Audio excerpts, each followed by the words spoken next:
Yeah, guys, we are in here today. Good and gossip. We in here today, guys. Yes, sir. Time to get it started today. We got a prettiest serious show today. It's going down, guys.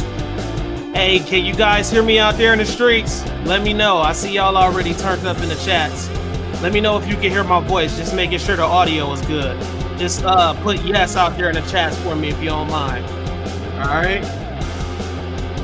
Yes, sir. Let's see. We got a penny pinching prepper today, boy. We see you out there. Christine White, Nathan White, the gun alert guy. That's the man, guys. Y'all know that's the man, the gun alert guys. All right. All right, let me turn the music down. Bangers and bullets. He in here, guys. He in here. All right, let me turn it down a little bit. Can y'all hear me out there? Can y'all hear my voice? We got Shanna Ewing out there. I'm going to slow it down a little bit because this is a different type of show today, guys. I know y'all wanted to get turned up, but I'm doing a remix on y'all today, for real. Hey, can y'all hear me? Can anybody hear me out there? All right, let me check my settings real quick. My audio. Testing. Yeah, it looks like it's working. All right. Y'all wasn't quick to respond on that, so I had to go look it up. We're good to go, guys. All right. We are starting the show today. Yes, sir. We have a special guest today. Okay, Umi Lade. Special guest today, guys. Umi Lade. And she had an experience. She had a pretty serious experience that happened to her. All right. We got bangers and bullets starting it out already, guys. Look at that. Hold up a second. Y'all know I have to go back and post this. When I see this right here, it makes me feel good, guys. And it really helps with the channel. I appreciate that, bangers. You always come through, bro. Thank you so much, man. We appreciate you. Jason Ewing, Shanna Ewing. Man, y'all turning up. I think I said penny pinching prepper already. He's out there in the streets. Who else we got? I said Nathan. We already know bangers out there. All right, guys. So we have 12 joining us out there. We see 12 out there. Christine White, we see you. All right. And I'm just waiting for the special guest to come through. Armed and broken. Yes, sir. We done heard about you, bro. We heard about you. We appreciate you coming through. Ron Wayne is in here, guys. Warren Faller, y'all dropping through, man. Warren Faller, we see you. We see you, bro. We see you. Yeah. All right. Let's see who else we got out there. Y'all showing up and showing out today, man. Armed and broken, we appreciate you coming to the show, brother. We really appreciate you coming to the show. That means a whole lot, seriously. And I think you're gonna enjoy this show today. Let me make sure she good. I hope she's not having any technical difficulties. All right, y'all give me a second here, guys. Give me 1 sec here.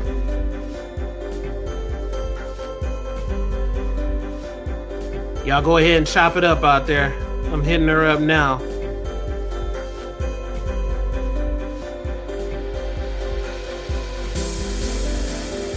All right, let's see. Beating NCP 93, we see you, bro. Umi Lottie, you trying to get smart out there? No, you trying to get smart with me now. All right. I'm gonna zap your internet. Stop playing with me. All right, guys. Umi Lottie, I'm about to drop you a link. And I want you to click on the link and it'll let you in the show, okay? Here comes the link now.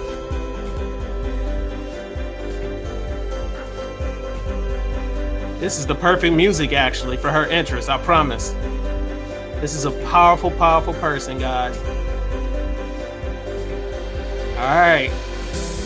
I just dropped it for you, Umilati. Misty Miss Wang, we see you out there. Appreciate you joining us, seriously. We appreciate it. Oh, you're working on editing videos. Okay, what type of videos? Let us know what type of videos. And I'm gonna turn down this music a little bit so you guys can hear me better. Is it pretty clear, guys? From my headset, it sounded a little different today, but it could just be me. It could just be me. It really could. Maybe I'm getting old. Maybe my ear is going bad on me or something like that. I don't know. All right, I just dropped the link out there. Click on that link for me, Umi. All right, she should be in here in a few seconds, guys. How y'all weekend been? Y'all been doing good? Any new firearms or anything like that? Hey, Mike, I'm gonna have to wait to let you in after the interview. I'm gonna let everybody in after the interview. I see you at the back door. All right, let's see. Still waiting for her to enter in.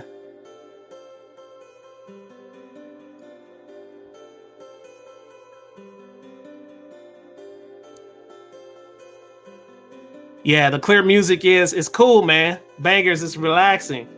This is the entry for this one, man. Usually I turn up all the way, but I had to turn it down, you know? How it sound, beating? Is it a little bit lower now? Let me know, guys.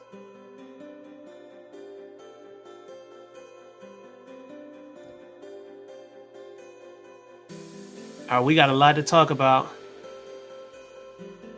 Okay, good. I'm good. I'm glad it sounds clear. And guys, get ready for the next gun gossip too. It's gonna be pretty serious. The next gun gossip, we about to touch on the SHOT Show. It's a lot to talk about, a whole lot to talk about, and it's gonna go down next week. That's gonna be a really, really good one too.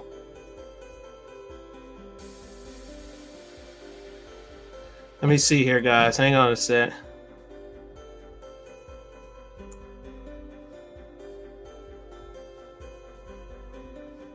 You said the video looks a bit choppy. Anybody else seeing a choppy video? Let me know. Is the video choppy for anybody else? Because from my end, it looked clear. From my end, from what I can see. Tennessee Goddess, we see you out there.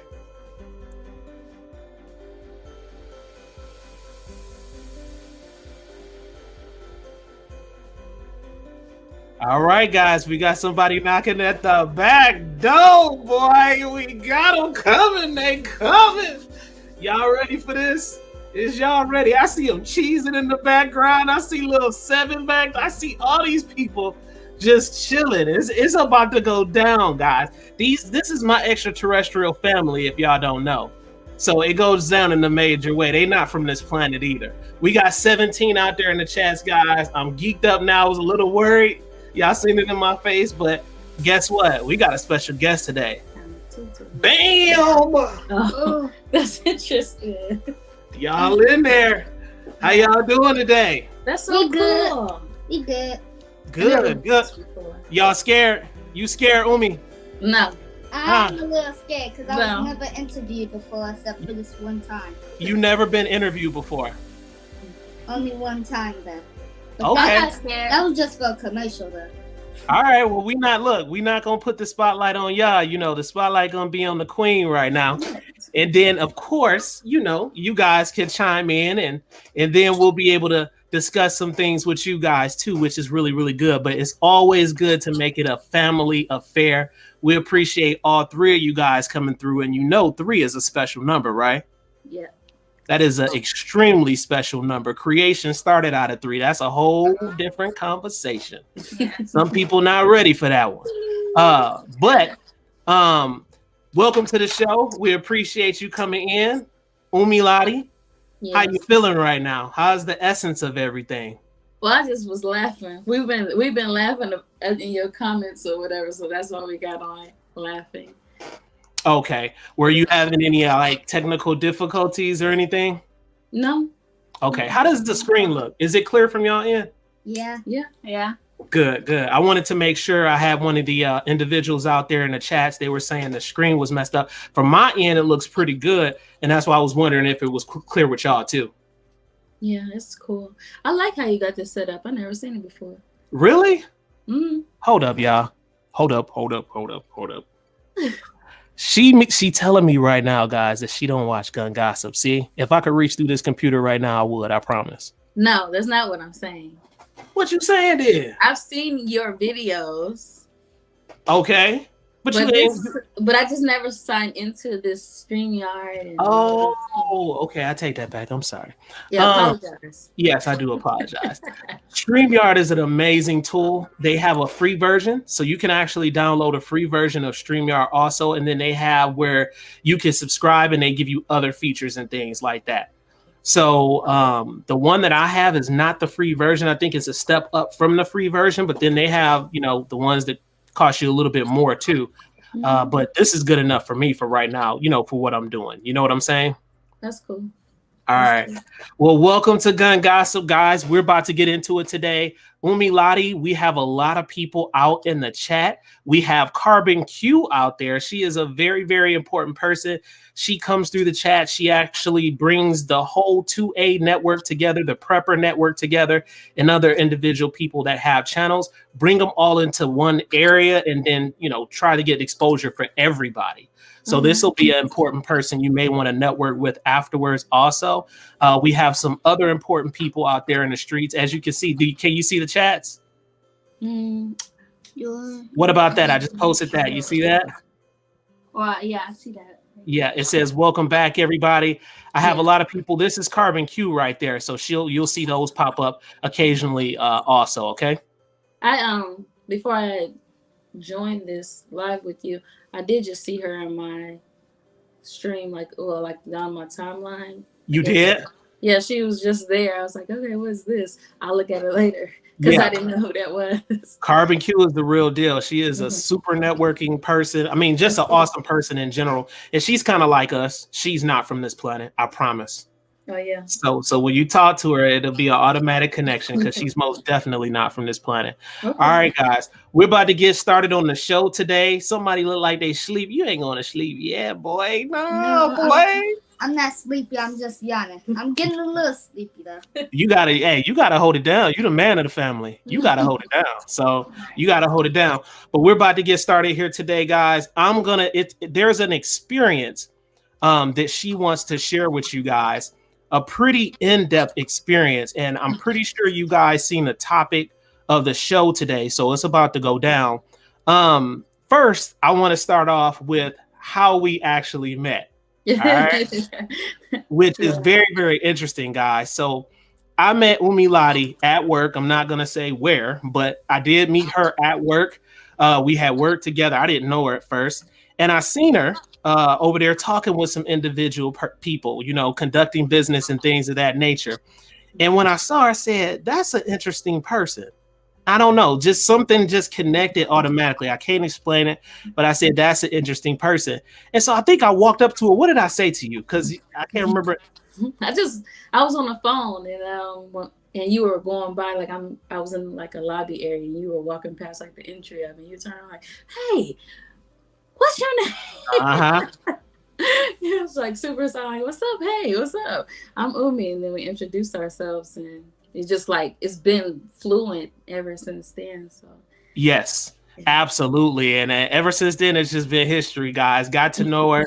We became very, very good friends. She ended up moving from one state to another state. She has experience of a wide range of things. She actually visited Africa, guys. So this is huge because a lot of African American people they're not able to go back for whatever reasons it is. So she ended up going there, experiencing some things. She has her own insight on that. She might share that with you a little bit later in the conversation. But we're about to get into her experience here. Before we get started, Umi, go ahead and introduce yourself and tell them who you are and your endeavors and what you do in life. Okay, I am Umi. My channel is I Am Wealth and Riches. Is more so tailored around the concept of it's reclaiming one's inheritance, one's rights. Is like all about knowing yourself, knowing where you came from, pursuing that whole journey of where we descend from on a physical and on a spiritual, and then claiming everything that's due to us. So that's really what my channel is more so about. I am a creator. I wear many hats. She is, guys. Yeah, in my I'm a mother, of course, and so everything is mom duty tailored around what we can do to just like brand and continue to make the world a better place. Very good. And she is, like she said, she's a content creator. I would most definitely say she is a very good content creator at that, guys. She's going to give you traditional background that'll most definitely key you in, and some things that you may not have known about, you may be able to learn. It's a big world, and it's always good to explore and find out different things about different people. That's what makes us unique as an actual species, guys. Okay. It was something else. Oh, you introduced yourself. That's good. Oh, as far as business, she is a very good business person. What's some of the business things that you have going right now? So I did study business finance simply because it is about reclaiming that inheritance. But for me right now, so many hats. The main one I would have to say is in real estate. And so I'm really passionate about that. Tax preparation, credit repair. And outside of that, we make content because my children are really athletic and into their own athletic things like martial arts, Krav Maga. So it's really about like getting them trained. But the reason why I'm interested in what you're doing with Gun Gossip is because of, the defense. And, it's on one aspect, it's about defense, but it's also very valuable. And I think it's essential for me to let them explore what it means to secure themselves. That's right, to be able to protect yourself. Themselves. Yeah. So like, yeah, they're in martial arts and Krav Maga and whatnot, but it's like most parents are afraid to show that. I would say we be afraid to like introduce that, to have the talk with our family about protecting ourselves when it comes to firearms. Yeah, in one aspect, it's cool to go out and fight and whatever, but when it comes to actually being informed and knowing how to use it, that's the next step that I'm getting ready to explore into. So absolutely. And she's on that journey, guys. When she was here, I was able to take her out to some of the places, check out a couple of things, see if it was certain things that she liked, certain things that she didn't like. I'm glad she got the kids and them. I'm glad she got them out there in kickboxing. I see them getting down. I'm punching bags. Even the girl in the background, guys, her daughter, she gets down. The little one, he gets down. I'm glad she's getting them all prepared at a young age, because I'm gonna just be honest with you. A lot of families don't do that. A lot of families don't start at a young age. What's going on? What do you say? I was trying to say that I'm not that little. I'm actually an 8-year-old. Okay, all right. I take that back then. All right, okay. He's the 8-year-old. That's what I'm talking about. They have their own channel, so I don't. On my channel, you wouldn't always see so much of it, except for when it comes to like homeschooling. If we're talking about it, having a discussion, you may, like, if a person goes to my channel, they may see discussions about it, but they have their own individual channels. So when it comes to exploring, guns and self-defense and all of that, it will be on their channel. That's very good. Very good. All right, guys. So we're about to get started here, and I'm about to jump into some really good questions that I think these subscribers and individual people in the chats will like. You got 17 people out there. That number is going to go up through the process too. Okay. Y'all ready? Oh, I gotta share this with my mom, because my mom said she wanted to hear it. Okay. I meant to Is tell. is she on there? Well, no, but she said that she wanted to join it. So I'm sorry. Give me one moment, All because I right. told her. I All right, told her. guys. I'm gonna let her go ahead and work that out. Let's see. The Shaggy Rifleman just dropped something. Let's see. Let's see what he posted. Ivan, Quack Update, he said we were able to safely rescue the tools and the two deep freezers of beef. Not much else though. Still need a chainsaw. Man, Shaggy Rifleman, let me tell you something. When you said you had beef or something like that, I was thinking beef like fighting beef. I didn't know you. I didn't, I didn't know you were talking about actual food, man. And when I went into my Instagram, I seen it. I was like, oh my God, he was talking about food and stuff like that. So my fault, Shaggy. I He didn't know. talking about prepping. Yeah, and I didn't know he was talking about certain stuff like that. I really admire people that can get out and really get into with prepping and stuff. I'll be Oh, watching. We watch those survival videos and people how they stay overnight and they'll just do it just to train themselves or whatever. I really do admire that. yeah, and it's awesome when you can plant your own gardens. Check out Gina versus Gina.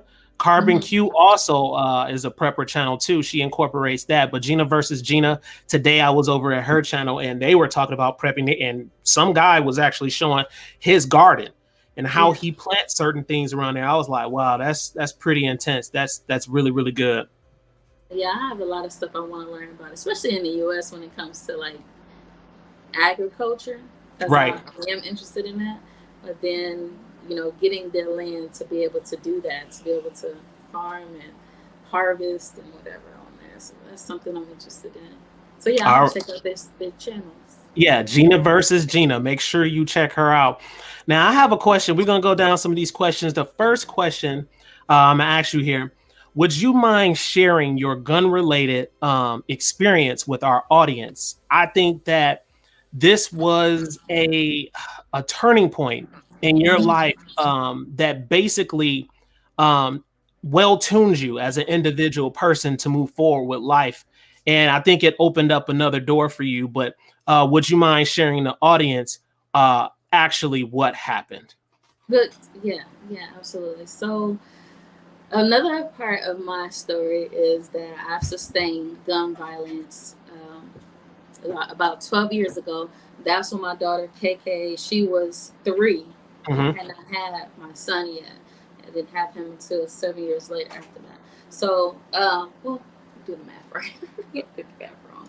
But don't freeze. Don't freeze. Yeah, so I sustained gun violence in my hometown. And let's see, I was an innocent bystander, so it wasn't intentional. However, for me, when it comes down to gun violence and my understanding of it, before then I had no experience with gun violence. I had no experience with it. So you weren't out there in the streets like that. Basically, you were a good girl at that time doing your thing. No, I wasn't a good girl. But so I'm at a graduation party, and at this graduation party, there was somebody who invited themselves, and he wasn't welcomed.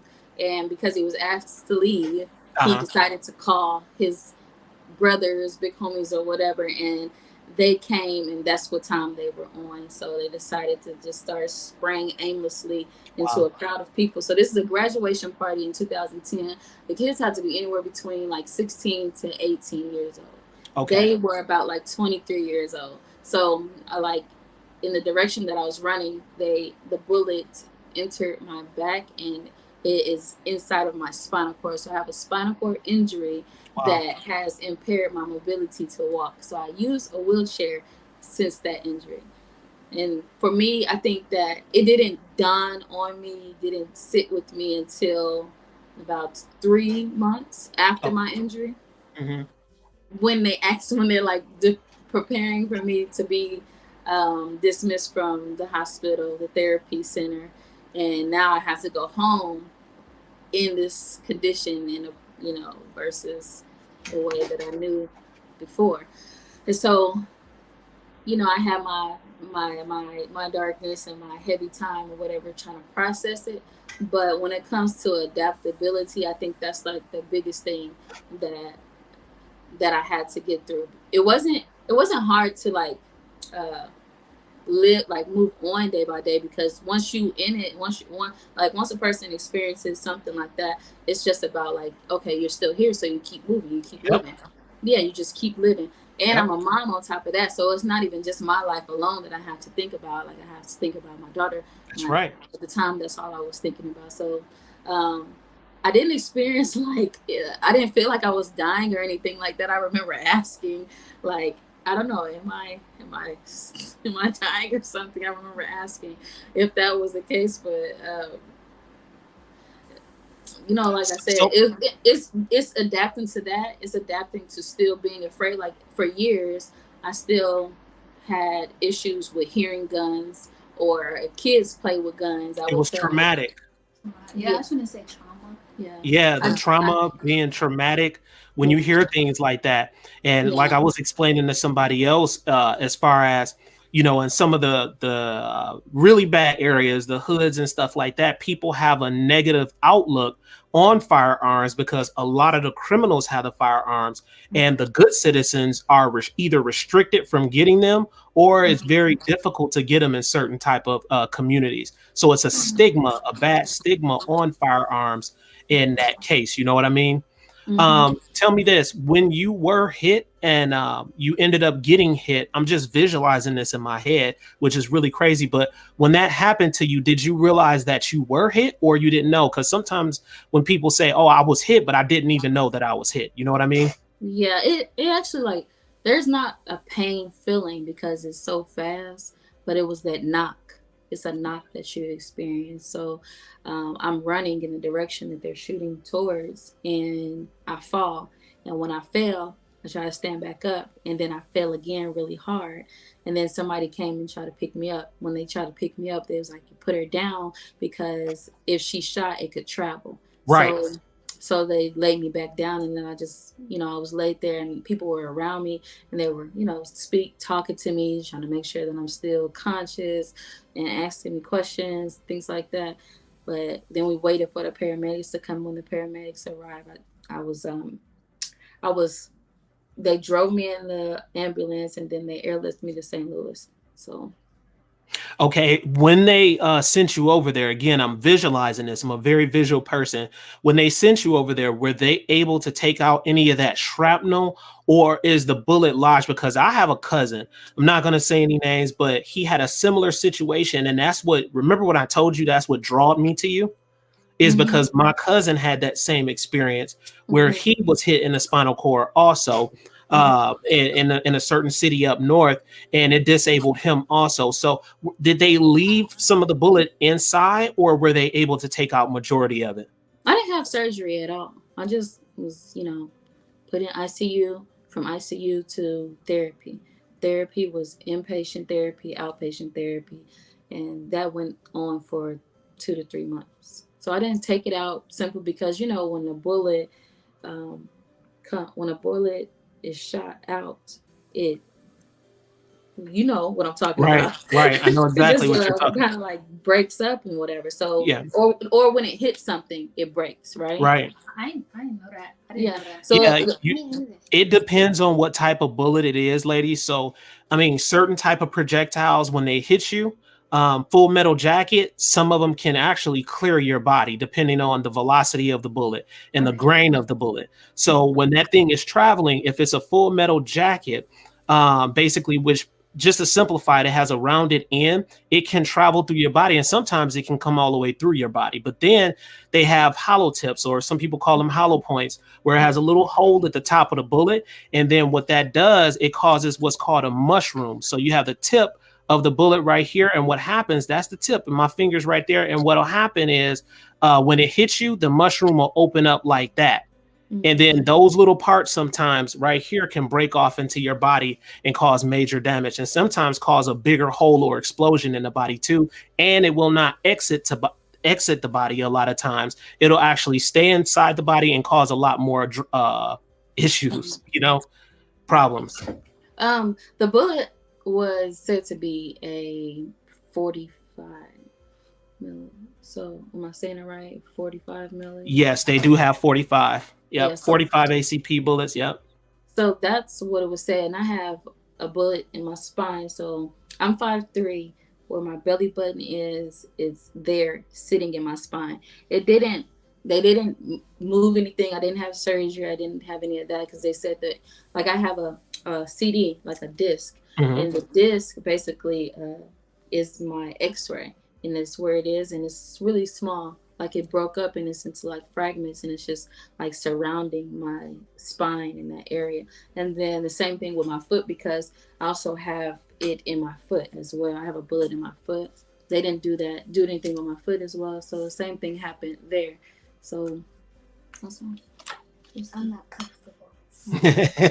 He said, "I'm not comfortable." Hey, now the Shaggy Rifleman dropped something for you, Umi. He said, "Oftentimes removing bullets can cause more damage than the Yeah. bullet itself." He said, "Oftentimes, while one or till will be removed, doctors will a couple in. Occasionally, they leave that choice up to the patient." Basically, is Yeah, of what. course. Because, in pride and just wanting to resolve something, I can be prideful. And I remember whenever I was discharged from the hospital, like some months down the way, I went to visit the neurosurgeon. I really went into his office. It wasn't like I didn't have an appointment or anything. And I was like, I just need to know, why didn't you try to get the bullet out of my back? Right. And he was like, he explained to me again, as he had already done, is that if he did, it would be carving. And the spinal cord, people might think that it's uh, like a hard bone, but it's really a, um, like a phone cord or a charger cord or something. Exactly. It's not. It's just really thick cartilage. So once it goes in, if you get to carving at it, you're damaging all your nerves that's in the area, and so that could be visual, that could be a sense of to communicate, that could be anything. And so for me, I was like, that's not something I'm willing to risk. Although I'm okay, like I can sustain this to what I got already. But it was hard to just sit with, that was pretty tough. Absolutely. Yeah, they out there, they dropping some comments. I know you see them. They up there dropping the comments. Christine White said, "Spine ain't nothing to play with." It's the Yeah, truth. because you have your central nervous system too. Hmm. All of this is connected. It's just amazing, like how the body even is so sensitive. But again, it could be anything. It could be a fall. You could be in a car. You could be stabbed. Some of the most simplest things could trigger your nervous system and cause things. There's people who are paraplegic, but they're still walking. Wow. Yeah. It's Interesting. just, but it's a matter of nerve damage. So for me, what is important is now learning. I still want to learn more about guns. Most of the time since this happened, people are always like, I would have just cut my legs off. I don't know why they say that, or I wouldn't even be able to do half of the things that I be seeing you do. Or some people might pass, some people might just be sitting at home and their lives just like passing them by and all type of things. But I think it's just more about your mindset, Yep. and then being able to adapt to certain things, because it don't even have to be anything as traumatic as what I experienced, but being able to adapt in environments is all important. So Well, that lets me know how strong of a person you are too, because usually when people go through stuff like that, they switch. And when I say switch, they switch to you always have that yin and yang. So they switch to that negative, lower vibration part of themselves, either drinking, smoking hella weed, either on crack, cocaine, or sometimes people just do other things. You get out there and you may trick, it's just different things that a person can do to try to cover up what they're going through and things of that nature. So that lets me know that you're extremely strong person. I have another question here for you. um how do you deal with how did you deal or pull through with the trauma of being shot? Like, how did you actually deal with that? Well, one of the conversations that I remember having was with a former friend of mine. It's like, well, she still a friend, like a sister to me, and she was just talking about how I'm not going to treat you any different. And it just every time I hear it in my mind, it lets me know like how your people around you can kind of change or see things, Yep. or they may expect for you to be, or for you to see things, or for you to respond, I guess, to stuff. So I think that for me, seeing people around me change was more difficult than actually being hit. So that's more hard for me, because you go from walking to now sitting. So you're at a different position in life, and how you stand. Your view change, your perception change. It just lets me know, like, my vision on things has been altered in the way that I see things. It's actually more realer. It's actually more true. I do Wow. energy, like I've done energy work in the past, and I remember doing energy work on my wheelchair and asking, like, what's the most trusted? Who is the most trusted, person around me? And literally, the it was like my wheelchair. Wow. Meaning nobody was there. Not even me. Dang.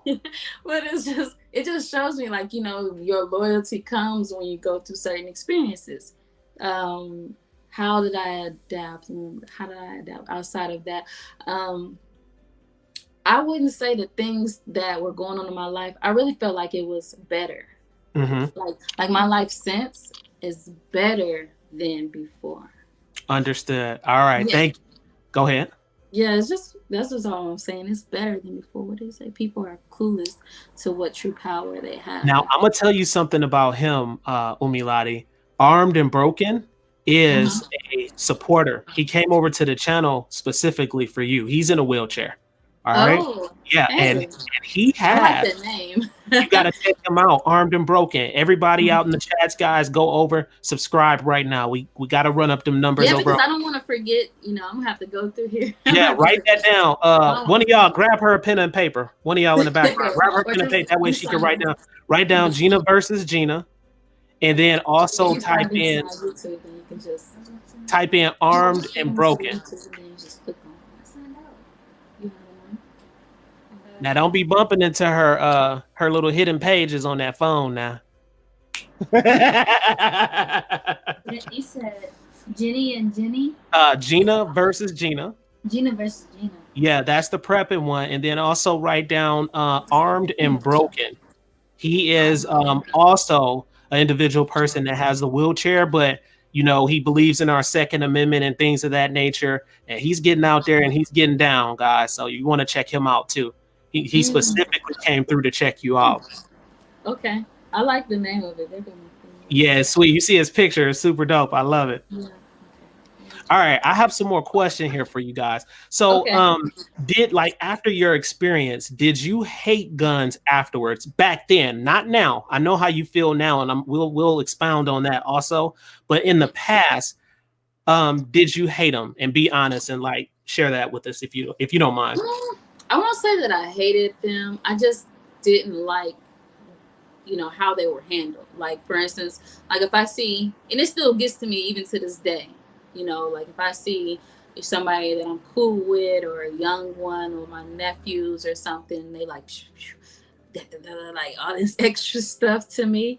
They don't have a clue. Like, it's just, that is what bothers me the most. It's like the ignorance that comes behind it. It comes with the idea of thinking that this is a game. Right. And it didn't, once I started to really mature and say, like, it's my time and that I should actually learn more about it, was I had a former partner who we were talking on the phone, and we were speaking about, like, if somebody was like an eclipse or something, if somebody was to come up or whatever and do X, Y, and Z, what I'm gonna do. I was like, well, then I'm gonna shoot him. And then he was like, well, you're gonna go to jail. And I was like, no, I'm gonna shoot them. They're not gonna run in my house and just not. Then the conversation of how to really handle that came about.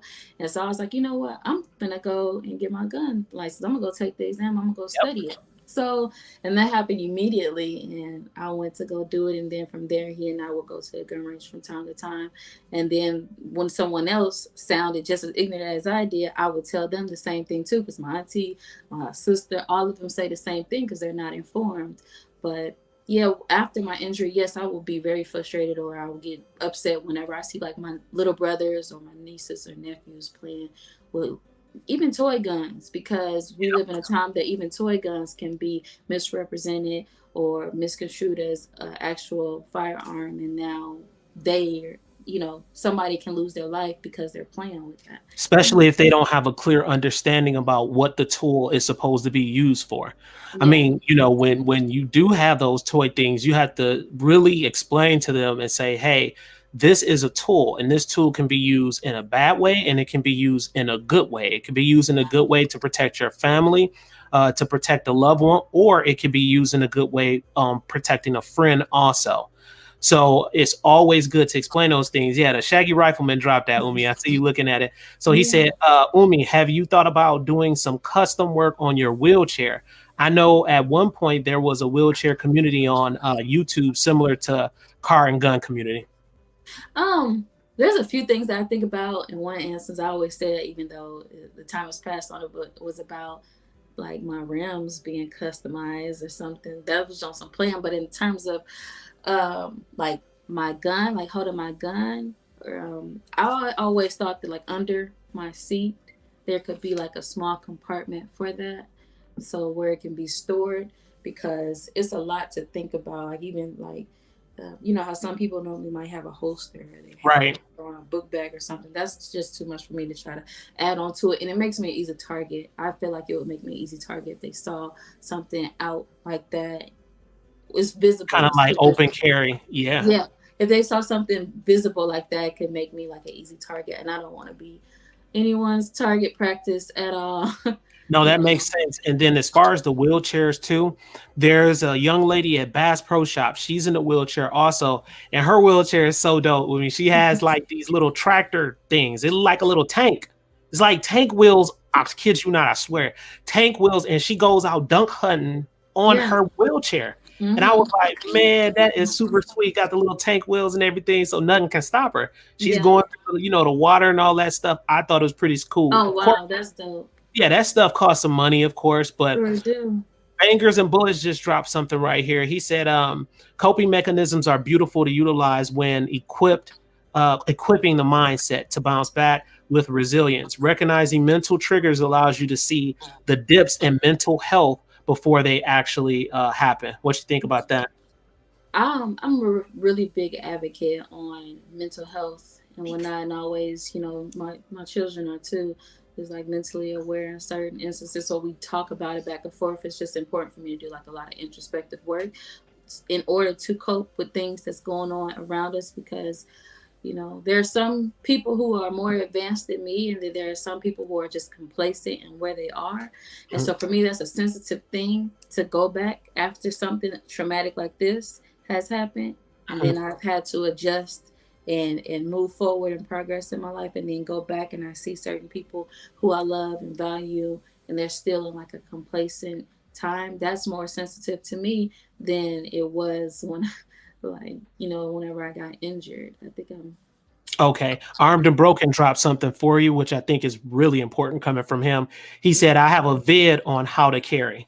good, So because I'm gonna need to add that to my playlist. I literally have you need to started check making him out. playlists. Yeah, he said he has a vid on it, and then he said, "Please consider when you look into concealed carry." I believe CC is what he's saying right there.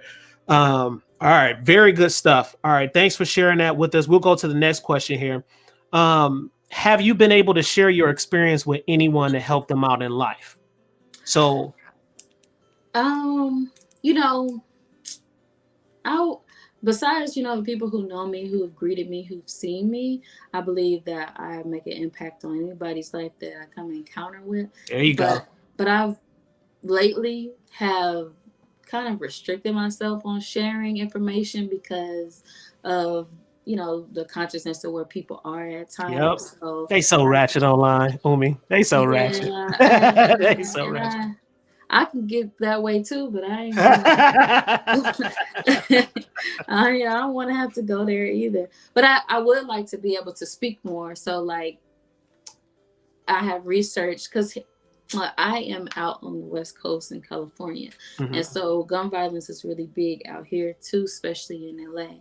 And I really don't even know where to start in Los Angeles, but I would like to. I have a few like this. There's this organization that I am online that I communicate with. It's called Triumph Foundation. Okay. And they are more not just gun violence, but also, people with disabilities and things like that.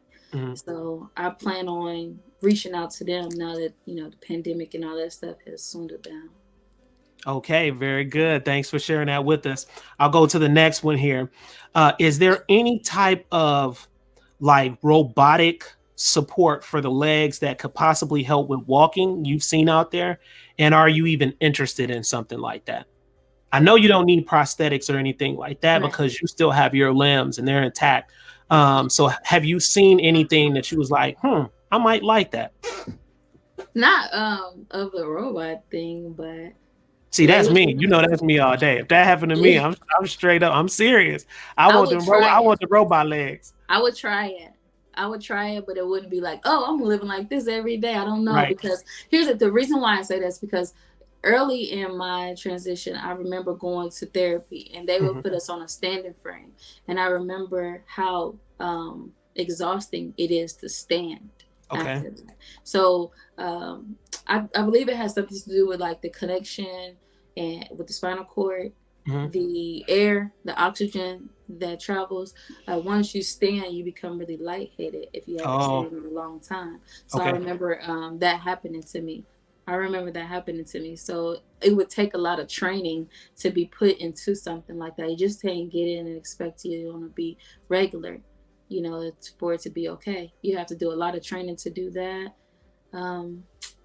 But which is very true. That's what I saw too. And some of the things that I saw, because I'm really into tech, I saw where they had those robotic legs and they connect them to your limbs. And what they do is certain little things that they connect to your nerves, where your brain says move the leg left, it'll make the robotic leg move. And then if your brain says move the leg right, it makes the robotic leg move. So therefore, you don't have to expel any type of energies moving forward. But you are actually correct that you still have to go through that training with those type of devices and things of that nature. But I know they do have it out there. I don't know if insurance covers that. Armed and Broken would have to drop a comment if they cover that. I'm not sure if they cover that or anything like that. And I'm pretty sure those are expensive too. But it's always something to just have in the back of your mind, because you never know. Sometimes people donate. They may have a new project out there, and they're trying to get their product out there and find people who may want to try it out, Yeah, absolutely. Another thing that, that comes to mind whenever you speak on that is stem cell research. Yes. I think in other countries that they found ways to, replace certain cells that have been damaged or restore them.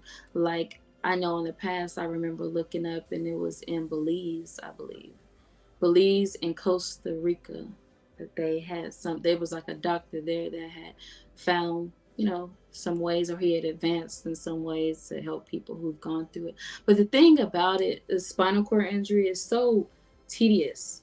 Yeah. Not everybody's spinal cord injury is the same. So, but to go back to your question, when it comes to like robotics, I don't know. But I do think that if it was up to me, I would like to, if I transitioned and passed away or something, I would like to be hooked up to some type of, what do they call it nowadays? Like the technology that allow you to like live kind of like Will.I.Am. Yeah. Like, I think I would probably do something like that. It's like a little avatar or something. Armed and Broken dropped something for you, Umi. He said, robotic legs are tough to sell for me. Basically makes us more apt to be a victim. Being in my chair makes me feel comfortable to make quicker movements. Do you agree with that, Umi? Yeah, that's the reason why I said when it comes to it, like people try to find ways to I don't know, it's kind of abnormal. It's unhuman in a sense. And so to try it, I think it would be interesting to try, but I am comfortable. I trust my wheelchair. I trust my wheelchair a little bit more. I'm more confident in my wheelchair. Understood. And then, guys, she also has like when she has her vehicle, something I saw that just amazed me like crazy. That's really not that amazing as what you It really was could to me see. because Like I had, if you really saw the way that they do it, like I have a portable hand control. yeah. That's minute to what they actually have for people that drive cars. Right. Yeah, and it's hooked up, man. And I'm like, man, I don't know when the way my brain thinks, I'm like, wow, that's amazing that they can compensate for things like that or have it all structured and set up where it enables you to become a more individualized person. You know what I mean? Where just Mhm. like you said earlier in the conversation, a lot of people you can't depend on. They just not going to be there and you can't depend on them for them to come up with these new technologies to be able to do that. I think that's so amazing. I love it. Absolutely. I Yeah. think, from the beginning of my injury, it was about like, I felt like I was still like in survival in a sense. So for me, looking online, I would YouTube, how can I drive a car if I use a wheelchair, if I'm paraplegic. So I look on YouTube and I seen people putting the portable hand control into cars, trucks, old school cars, things like that. Mhm. So I just went to eBay and ordered it. I didn't even have a car. I just knew that whenever I do get my hands on a vehicle, that's what I'm going to do. And that's what happened like, a year later or so. I started driving. Armed and Broken dropped something for you, Umi. He said, that being said, I still want to be RoboCop. We can dream. We can still dream. Hey, that's awesome, I man. got See, dreams. hey, I would do it as long as they ain't trying to cut my head open, my brain open, and stick nothing on my brain and no weird crap Yeah, like that. No, I exactly. don't want none of that. Exactly. If y'all have some kind of membrane or something that can just lay on top of the skin against my muscles or something, I'm fine with that. But Yeah. I don't want no cutting, none of that inside the brain. Y'all feel me? I know. No. When you were saying it, I was thinking like, what if, sometimes people have like intrusive thoughts, like what if I say in my mind, like, oh, I should start breakdancing. Is it going to breakdance? Right. Right. Right. I don't know how it's going to go down, but I don't know. We can dream, I guess. Armed and Broken dropped something else. He said, we will always find a way. And that's a fact, man. Yeah. When you're strong and you can push through these things, you always find a way. And that's what makes you an even stronger person. And when you're up against things like this too, guys, you have to remember that, you're predestined for greatness, especially when you push through with those things. That just means you're a higher caliber inner being person when you have to deal with these things. And this is just awesome. I love all of this. I got another question here for you. Do you feel like this experience has made you, and speaking of that, do you feel like this experience has made you a stronger person? Yeah. Like I said, my life was misguided and stuff before my injury. I really was misguided. I'm like, what am I going to do next? What am I going to do next? I used to do club promotions and whatever. And so, like I said, I was pretty turned up. And so afterwards, that happened, and I felt it before it happened. I dreamed it before it happened, and whenever it happened, you dreamed it. I dreamed it. She did. Yeah, I dreamed before it happened. Yeah, I dreamed it. Whoa. And I felt it before it happened, and so once it happened, it just was a matter of, well, and what's next? Are they going to do surgery? Like what? I just feel more stronger. I feel more stronger because now I see who's for me. I see how I want to be treated. I see. So it's like now I can actually say what I want and don't want. Whereas before I'm like, well, I kind of feel like, well, I'm a girl, I'm a woman, I should be treated like this, and everybody should, why come I don't get this? Why don't I? It's kind of like that mentality from woe is me to like now it's like, okay, so this is how I see things are moving. Okay, well, this is how I'm going to move now. Right. And I want to tell you something, and this is just from me to you. And I've never told you this before, but I'm telling you now, and I'm telling you this in front of the kids. And period, point blank, I admire your resilience, how powerful you are as an individual person. When I saw you, that's what I saw. It was Yeah. when you were at work, you were on the computer doing your thing, staying consistent, staying true, performing at a high level, and then just doing all the things you do as a mom and doing all the things you do on the back end to keep the family together. It's a lot more, guys, especially on the female aspect of things, of dealing with something like this. So just from me to you, I admire that strength. Yeah. A lot of people can't do it. I mean, they can't. I'm telling you right Mhm. now, I have people in my family who have went through certain things, and now these individual peoples are they struggling. Yeah, that scares They me. dealing with some deep inner demons right now because of their experience. Yeah, I appreciate your reflection because that's really what it is. It's just reflection. We admire the things we see in one another. So I feel the same way too with seeing you and what you do. It's inspiring. Definitely inspiring. Don't try to butter me up. I mean that, junk. You don't know. I really mean that. I swear. I mean No, this I mean from the it. bottom of my heart, and this ain't no just talking or anything like that. I know how powerful you are as a person, and I see it, and I can see it clearly. And if anybody else can't see it, either one, they're not trying to see it, or two, they're a damn hater. I'm gonna You just be know, honest. but the thing is it be fear. Like I think fear is a certain thing that we all kind of like We go all through. That we all go through issues with fear of unknown, the fear of what if, the fear of how big or how far, all of that type of stuff. So, I would be more afraid to not want to live my life. Like right. every morning, I think about that type of stuff. I think about like, okay, if I did allow for this to be something to be weakened by, the fear of not ever coming back from being an alcoholic or doing drugs or something, or just self-sabotaging myself because of a circumstance that's not stopping me at all. You see, he's here. He came later. And then she here. Yep. He came later. Very, very weird story, but he ended up coming.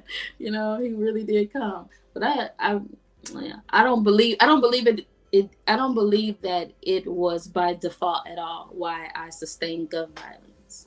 Right. No, like I think it was meant for me to experience that. And you persevere and you're pushing through, and it's not over yet. It's not over till we hit that little casket and transition. So It's still not. it's not done. Get there. What is this? So I've heard someone tell me that whenever you pass, you come back to life as a different person. Yeah. I would most definitely. Why you turning your head on him on me? Because you know what's up on that. Because my son is from under the world. He's under the water, and he be knowing some stuff. Well, he's not from this planet anyway, and that's okay because I'm not from this planet. So yes, that's the same thing. I truly think that I grew up in a Christian religion, and in the Christian religion, in a Christian religion, some of them don't really believe in things like that. But I believe that this is not our first rodeo, and that we haven't been on this planet probably more than 50 times or 1,000 times. You just don't remember it. My whole thing is why be created and just live one experience and that's it and you're done. I don't believe that. Energy is unlimited. Albert Einstein broke down the theory of energy that you can't destroy it or recreate it. So it's one of those things where it's a powerful essence.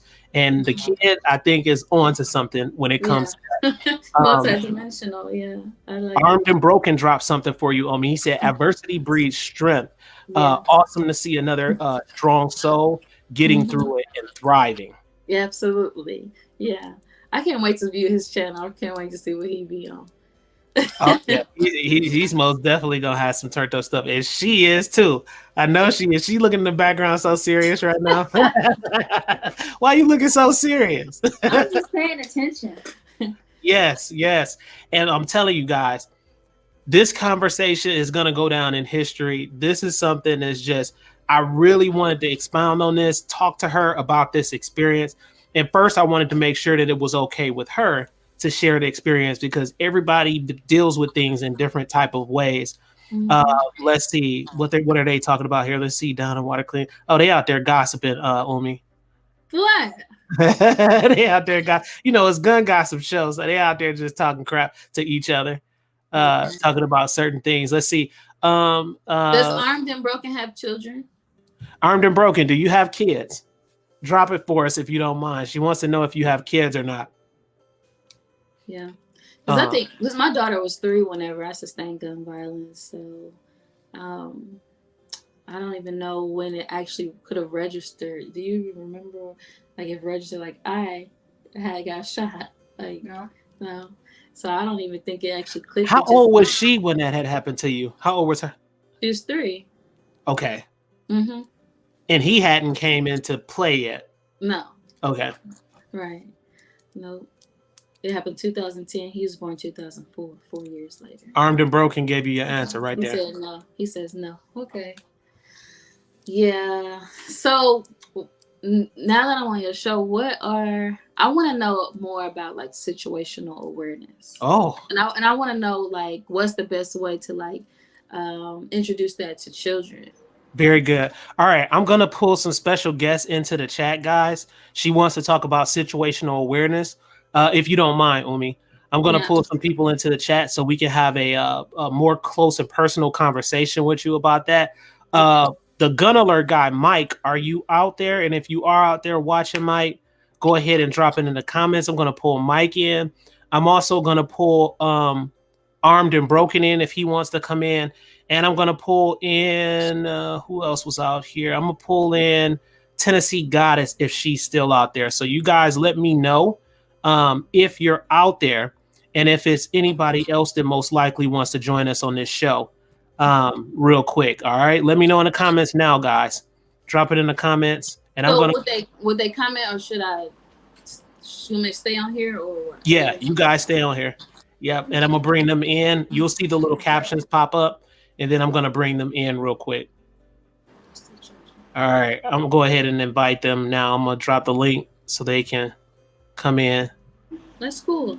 How many people can be on StreamYard? Oh, man. I think, yeah, it can be. She's right. I think it can be a lot. Christine White wants to join us in here. So she's going to come in.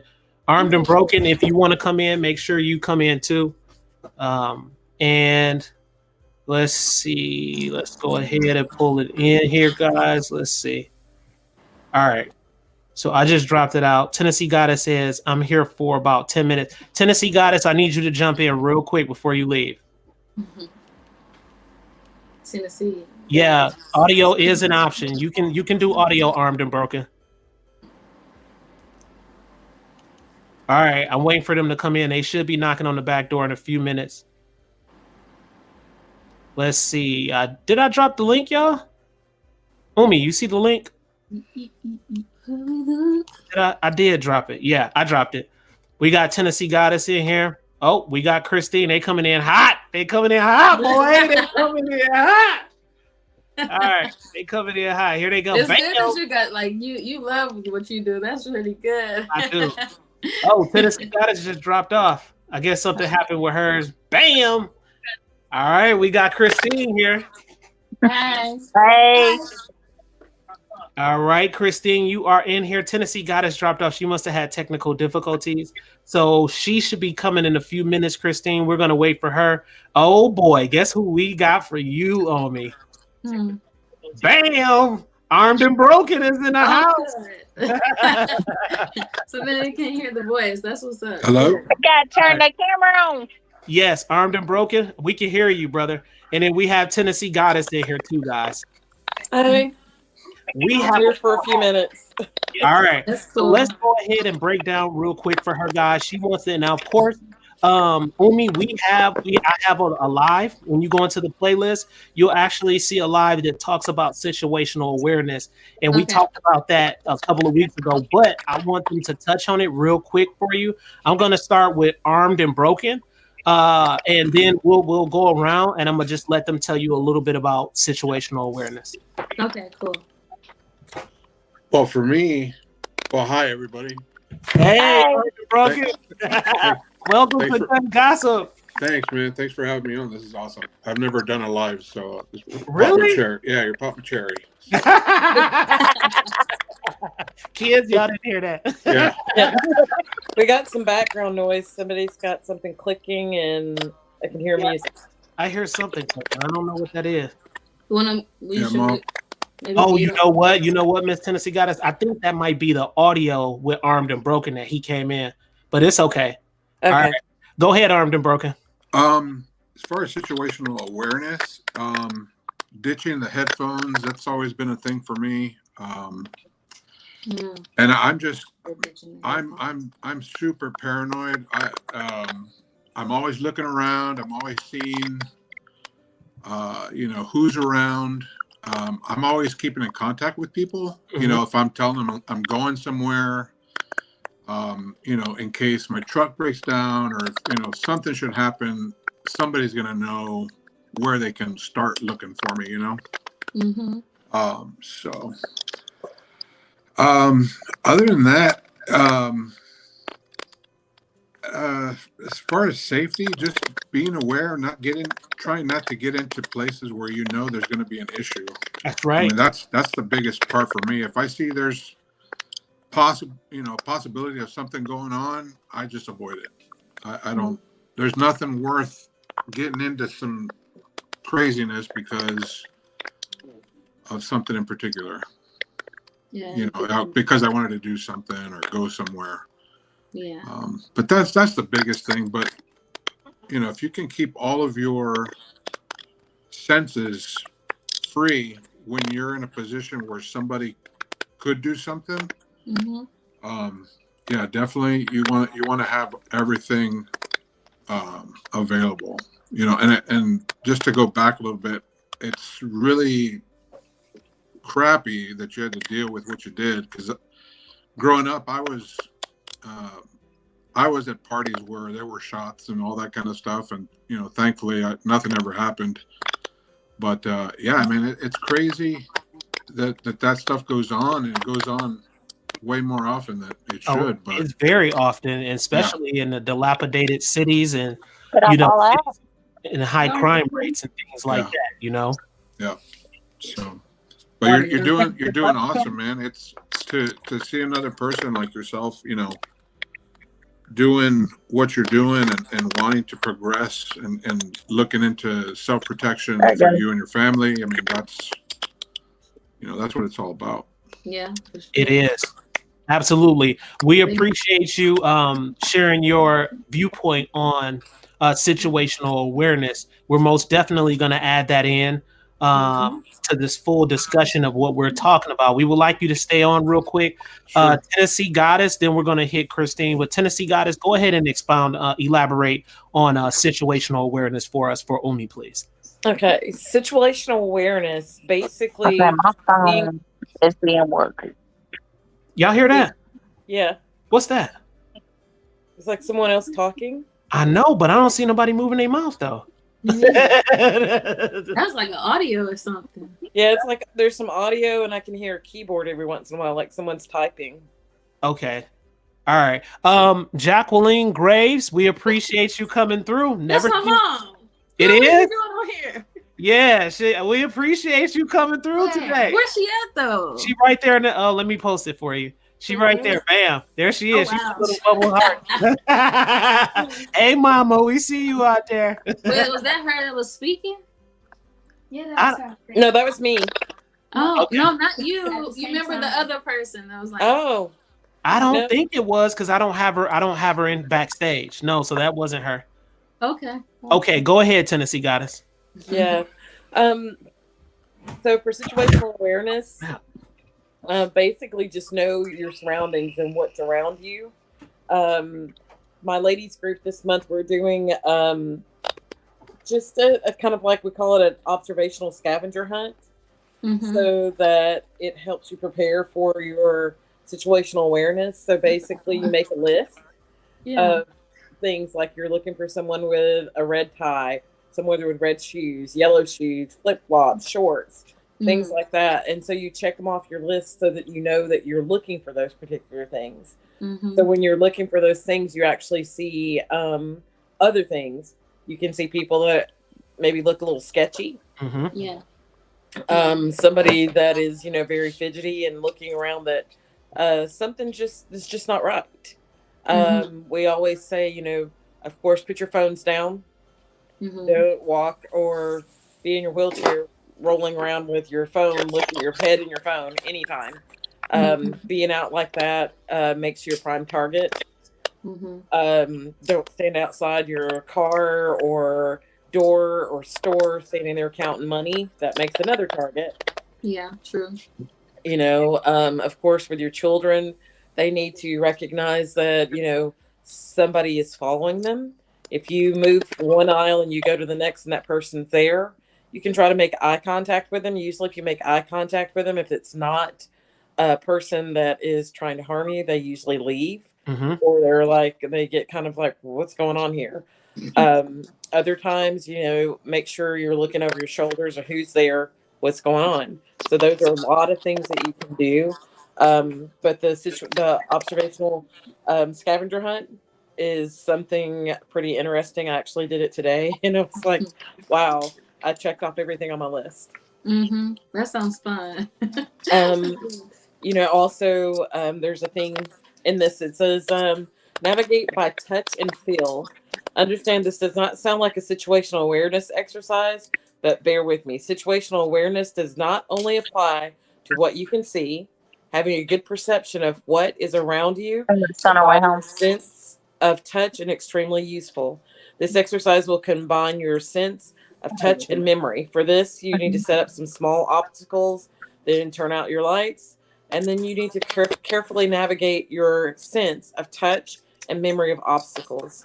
That's kind of like, you know, if your children were taken, God forbid, that they can say, there was a room, there was a couch there was 2 tables, there was lamps, different things like that, so that you'd be able to let the authorities know once, you know, that you've been rescued. So those are things to try to do as well. Very good. Thank you for sharing us with that, Tennessee Goddess. That's some really good information also to go on top of what Armed and Broken said. Christine, you are up next. And I think that might be your phone, Christine.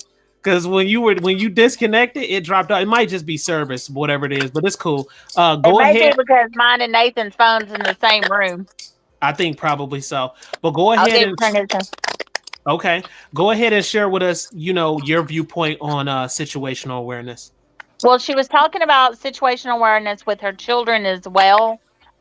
With my children, what I did when I first started being more aware myself was making them describe their classmates when they came home. Or if you went to the store, you would say, hey, what about aisle 13? Did you see the red jacket? And make them explain more so of that red jacket. Little things like that. And the self-defense for the children. Hey, turn the volume down on your phone. It's cracking through mine.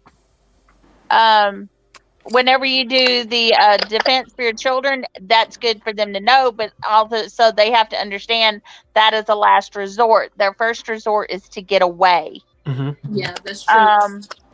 When they are in public and they are carrying things with them, they need to know where their dominant power is, which is their dominant side, which is how they prepare themselves. And if they have book bags, you know, hey, do I carry it on one arm? Do I carry it on the arm that is my, you know, get off me arm or whatever? Little things like that makes a big difference with children. And when you were talking about guns and stuff, when my children had Nerf guns, even though they were little, outside of shooting each other when they were playing, I made them treat them like real guns. You did not carry them loaded. You did not carry them pointing at somebody unless you're pointing to actually shoot that person, you know, and little things like that. And that carried on to other training that they've had. Very good. All right, perfect. It looked like we lost her, y'all. Y'all see her? Can y'all see? She's still there, but it looks like maybe her camera's off. Yeah. Something went black. There she is. I also wanted to add expanding your field of vision. You know, basically not having tunnel vision. Because a lot of us have that when we're walking. We're just trying to mind our own business and not paying attention to anybody else around us. So that's knowing expanding your field of vision. Knowing what's around you, where you're going, and exits in stores. in restaurants, things Mhm. like No, that. Safe definitely. places. A big thing for me, I wanted to add, and I know she's not there, but if she was to watch the replay, I'm gonna go ahead and get her back in here real quick. okay, I'll wait then. I'm dropping the link for her right now again. Umi, if you can hear me, if you guys can hear me out there, I just dropped the link for you again to come back in. Look like she may have some kind of difficulties with the service, or possibly. Gotcha. Yeah, this is good, guys. This is really good. I just dropped it out there for you. What were you about to say, Armed and Broken? Because she probably can hear you. Yeah, for me personally, knowing that I can't, if somebody's approaching me or multiple people are approaching me, or I see something that I want to get away from quickly, what I avoid is being flashy. Like, I don't wear any jewelry. The bag that I carry in is very unassuming. It's not camo. It's just like just plain Jane Vertex backpack that I carry on my belly. I try not to call any attention to myself. I mean, I'm already in a chair, and I'm not a small person, so I do everything I can to blend in as much as I can. In addition to everything else, but I think jewelry, my phone, I try not to keep that out, especially if I'm by myself, because when I go to work and I'm leaving, it's usually at night. So, I'm like scoping out the parking lot. I'm making sure there's nobody waiting in cars, and I'm from the door to my truck as fast as I can, but keeping an eye on everything. I don't want to give anybody any reason to approach me, unless they know me. I think that's a big thing. Okay, perfect. Omi, can y'all hear me? I think they was having issues. Can y'all hear me, Omi? And dropped her. She doesn't have audio. Your audio. We can see them, but no audio. Look, you see, she the little worker right there, the little tech person. There you go. She trying to figure it out now. Get them some audio going. It looks like. I didn't have audio earlier, and I had to drop out and come back in. Yeah, their audio did drop, it looks like. Once I dropped out and came back in, the crackling went away. Once she dropped out, and now that she's coming back in, the crackling went away. Her mom is back out there in the chats, guys. Say hello to her mom, Jacqueline Graves. Hello, Miss Graves. Yes. Welcome. She really gonna try to get back in the show now. This is bothering her mother in there, so you really trying to get back in. Okay, she just dropped off again. Did she drop off? She dropped off. She dropped off again, but I had to drop off earlier and come back in, and then I had sound. I had no sound whatsoever. I wonder what's going on with the internet today, because it's just weird. When I dropped, it froze me, and I had to completely shut my phone down and bring it back up before it would let me do anything. Yeah, who fixed it? There you go. Who did it? I think I just pressed allow. See, I told y'all she was a little tech person. It's a team effort. It was. We seen y'all up there looking serious. But we blaming my mom because my mom gonna call me. I don't know what type of time she on. She thought it was over. He said she thought it was over. He is too funny. Y'all funny, man. Y'all crack me up. Okay. All right. So, Armed and Broken has something to tell you real quick on me. Go ahead again, Armed and Broken. I'm sorry.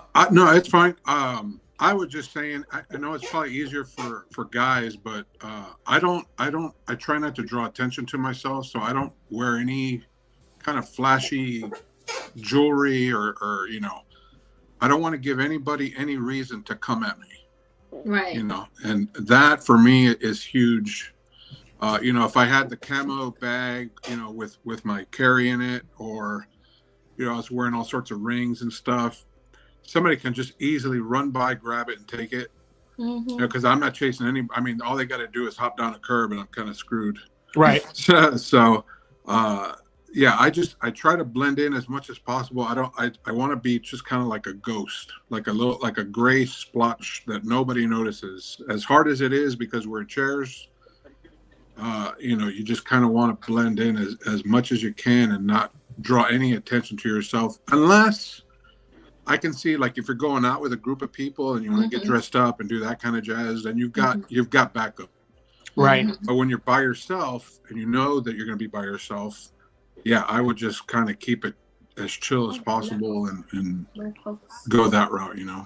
I never really thought about that too, because it's almost like you're more vulnerable, you know. Yeah, totally. And I never seriously thought about that. Somebody else, we have a special guest, guys. Where you go? This was somebody that just come back in the show. I don't want to tell y'all who it is because it's a surprise.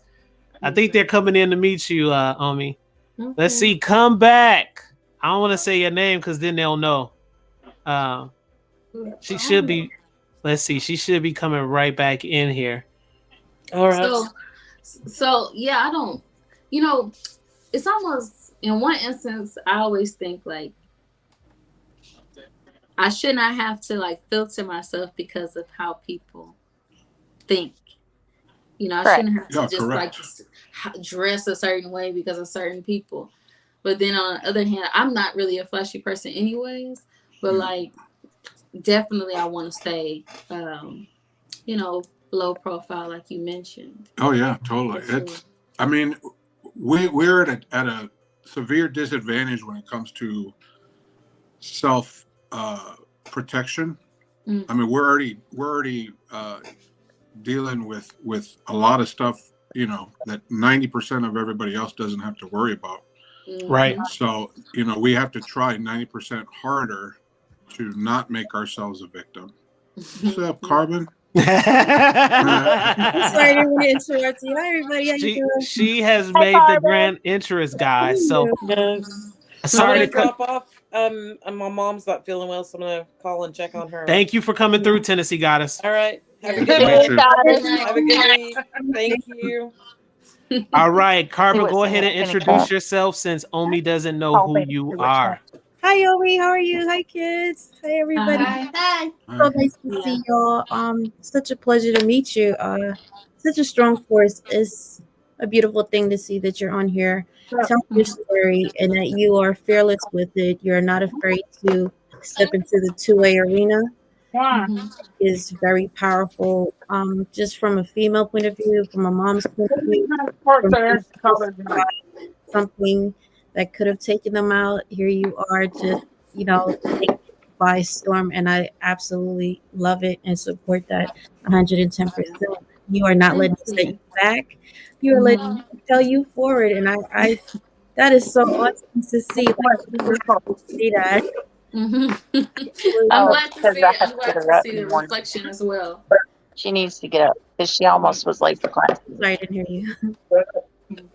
I said I'm glad to see the reflection as well. It's like, from my view, the screens here has a 7 in the middle of it. Like, that's a good number. Like, that's one of our favorite numbers. That's his name, by the way. So like, that number means a lot, and I do appreciate this space and having my mom. Hey.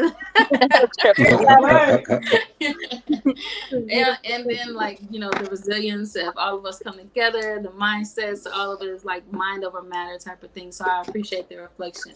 Like, you know, if it wasn't for my mom, I wouldn't be here. And then I get to show my children, and then you guys are coming together, speaking and being an extension. That means a lot to me. So thank you. It's a lot of support that came for you today. And like I said, when I told them about the show and told them what we were going to talk about, I mean, everybody was excited. Like, wow, this is a little different. Let's go ahead. Let's come in. Let's help support, which is a really, really good thing. Carbon, we most definitely appreciate you coming in, you know, meeting her and the family, of course. You see how serious her daughter look in the background. That's her protector right there, boy. My general. That's my general. That is her protector. And Carbon, she is a beast. I'm telling you, she getting her. Listen, kickboxing, boxing, Muay Thai. Eventually learning how to shoot firearms, like the whole 9. She is about to be a crazy little beast. I'm telling you. I love it. That was part of my you were asking about situational awareness. I just wanted to say include your children into your situational awareness, train them, which you clearly already are doing, which is awesome. And just have a plan. If you're going out to the car, give everybody a job. This is what your job is. If this happens, this is our code word. And everybody hears that word. Everybody just springs into action.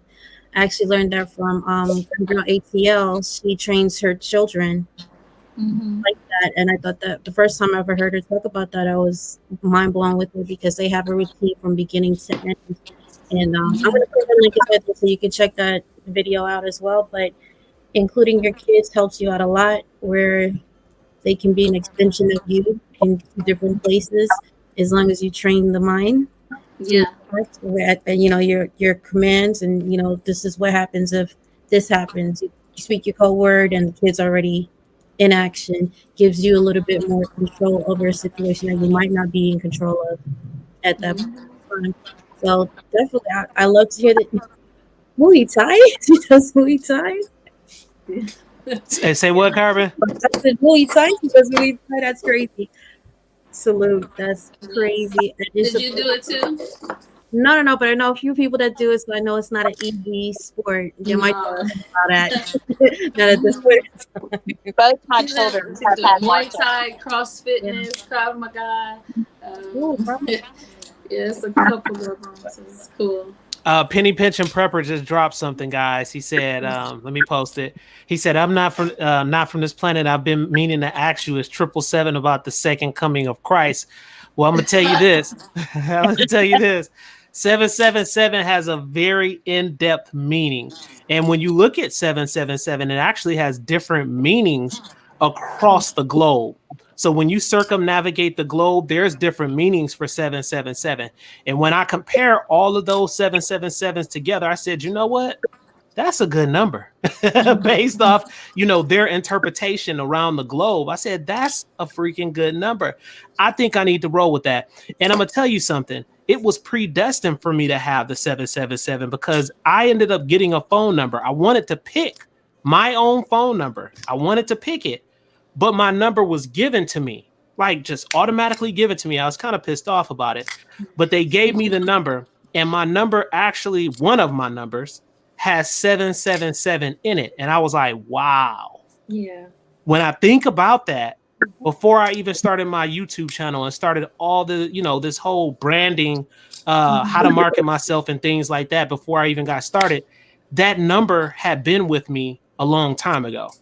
I've had that number probably over 20 something years, probably longer than that. Yeah. And so, it all came together. Once again, I'm about bringing the whole aspect of the world together. I'm about bringing different nationalities together, different people together, different religions together. Because when you think about source is a combination of all different things, all different religions, all different practices. Even some of the most evil people you can think about come from source. And that's hard for us to swallow and understand, but it's the truth. We have a human nature of being either good or bad. But when we come from source, you come from that essence of love. Every single last one of us come from love. And that's what matters. Yeah. Absolutely. That's what matters. Thanks for asking that, Penny. Yeah. Omni, both my children have some martial arts training. But the one thing I had to break my children of the most was when they were not with me, when they are with their friends, still being aware of their surroundings. So when they, again, like, I said, the classroom training, what was the student? Or when you're with your children, having them say, okay, who was with you today? Whose friend was with you today? Yeah. And little things like that makes a big difference. And by starting that earlier, I can go to my children are now 16 and 18. I can go up to my children today and be like, okay, who was your class? My daughter is dual enrolled in high school and college. So I'm very protective over her, but especially because of her age, being in there with young adults. Right. And she, even on her Zoom classes, she can tell me who's from where, who's what, who was wearing what. And it's little things like that that can make a difference in whether they're on the computer or whether they're in person. Yeah, situational awareness is one thing, but it's also like reaction is a big thing. And just speaking for myself personally with what I experienced, here we are 12 years later, and I still have to check myself. I haven't been in situations where I've had to apply the things that I know so well. Like, yeah, like my oldest, she's 15, but it's like sending her somewhere and expecting to, trust what she's already practicing and things like that. I haven't put myself in a place yet to challenge myself to, trust that. And so if something happens, I have to think like, am I prepared? How will I prepare myself? And it's a constant like schooling. It's a constant, Right. having to try and think like, okay, hold on. Am I ready for that? No. You got to learn We're it. never ready for what our children throw at us. Huh? We're never ready for what our children throw at us or for what the world throws at our children. No matter how much we prepare. Because I'm here now, like miles and miles away from my hometown. But I know that if something was to happen and I wasn't ready, it's gonna be like I'm still back home. I gotta turn back to my old self 12 years ago. Absolutely, fully understand. That little thug gonna come out, ain't it? It's gonna come on.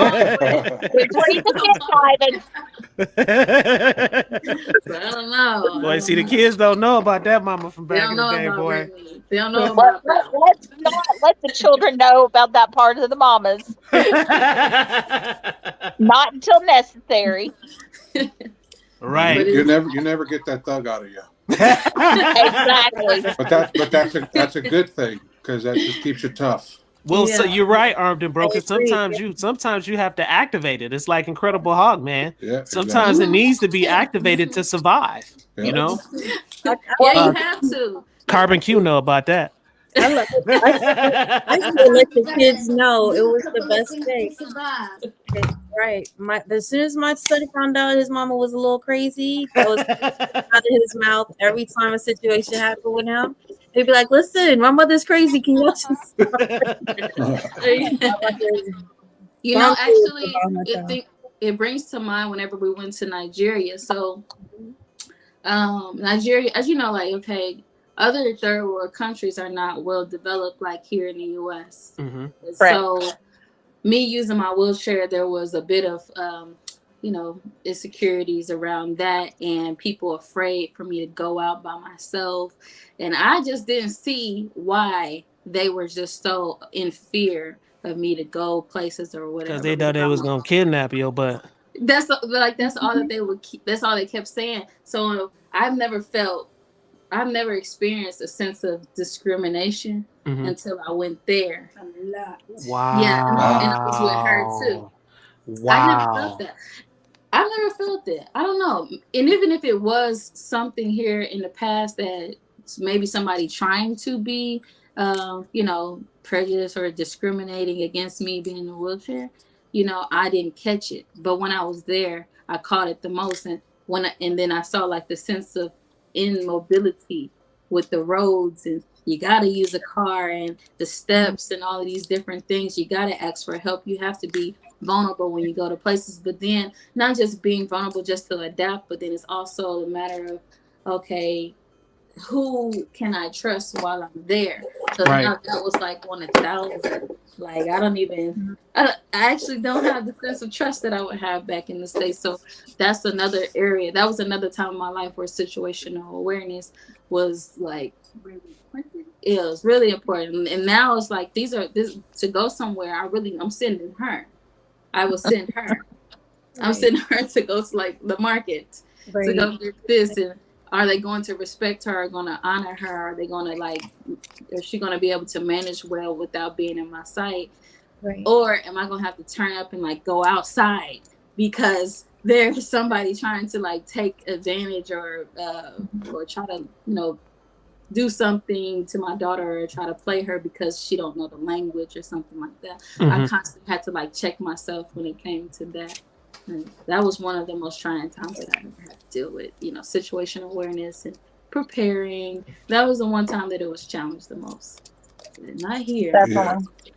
That's interesting. In the wheelchair, traveling it's a whole other experience, and it's not easy. If I've done some traveling, but yeah, you really got to step your game up 1,000% when you're going someplace that, especially another country where you're not they don't have the ADA stuff Mhm. there or anything, or yeah, that's pretty amazing that you're able to go and Mhm. do that successfully. It's I didn't awesome. even think about that, to be honest. Like when you don't have a wheelchair, like you would think it's things that we would think about also, but that's different. I Oh, mean, totally. that's seriously different. It's real Completely. different. All right. You Do you know, my first time flying on an airplane was after and when I was in a wheelchair. And somebody else, my able-bodied friends, they would say, "Well, how are you going to get on the wheelchair? How are you going to do it? You will use a wheelchair." If y'all think that the people with wheelchairs are not going to fly on an airplane, Right. Right. People on the planet go, Where that's there's a not. will, there's a way. Huh? And Christine said, Where "Where there's there's a a will, will, there's there's a a way." way. Yeah, for real. That's Actually, true. it's where there's a wheel, there's a way. Yeah, I like that. Like You it. will. Or the broken. I like it. Yeah, so that's true. So but okay, so you get in the airplane and they'll accommodate you, but then once you get off, it's different. We got off in Turkey, and that was different. That was another experience. Wow. Getting off. It's like every other country has their own little systems. That's just one aspect to it. Now, do they have their security? Are they? Will they? Or is it like a 911 call for emergencies? Yeah. Do they have the same gun laws? Do they have this? Right. All of They these all different have the things. same rights. Yeah, same rights, all of that. There's a lot Yeah, of he- things. He's right. Did you ever feel like when you did travel to Africa, did you ever feel, and you don't have to tell us about it if you don't want to, it's up to you, it may be private, but did you ever feel like your life was in danger at one point? Like real talk. Real talk. I won't say like deadly danger, but I do feel like we were tried. Wow. Yeah, I do feel like we were tried, and it was a matter of things. You're two females, the language barrier, the we're black, right? We're African, But they don't. but see it. we're not African. We're not their African. Oyimbo type. We're white to them. So it was that, and I would never expected that to be a thing. So I never experienced racism until I was with them. So guess what, guys? I know what she's talking about. Now, I want her, since she touched on that, and everybody here, they're not from this planet anyway. So we don't see color over here. So we could talk about these things. But when she was over there, guys, do you know that, and I could be wrong, correct me if I'm wrong, I'll remember this story, but a black guy, an African dude, told her she was Caucasian, basically white. Is that true? Yeah. Because of her voice.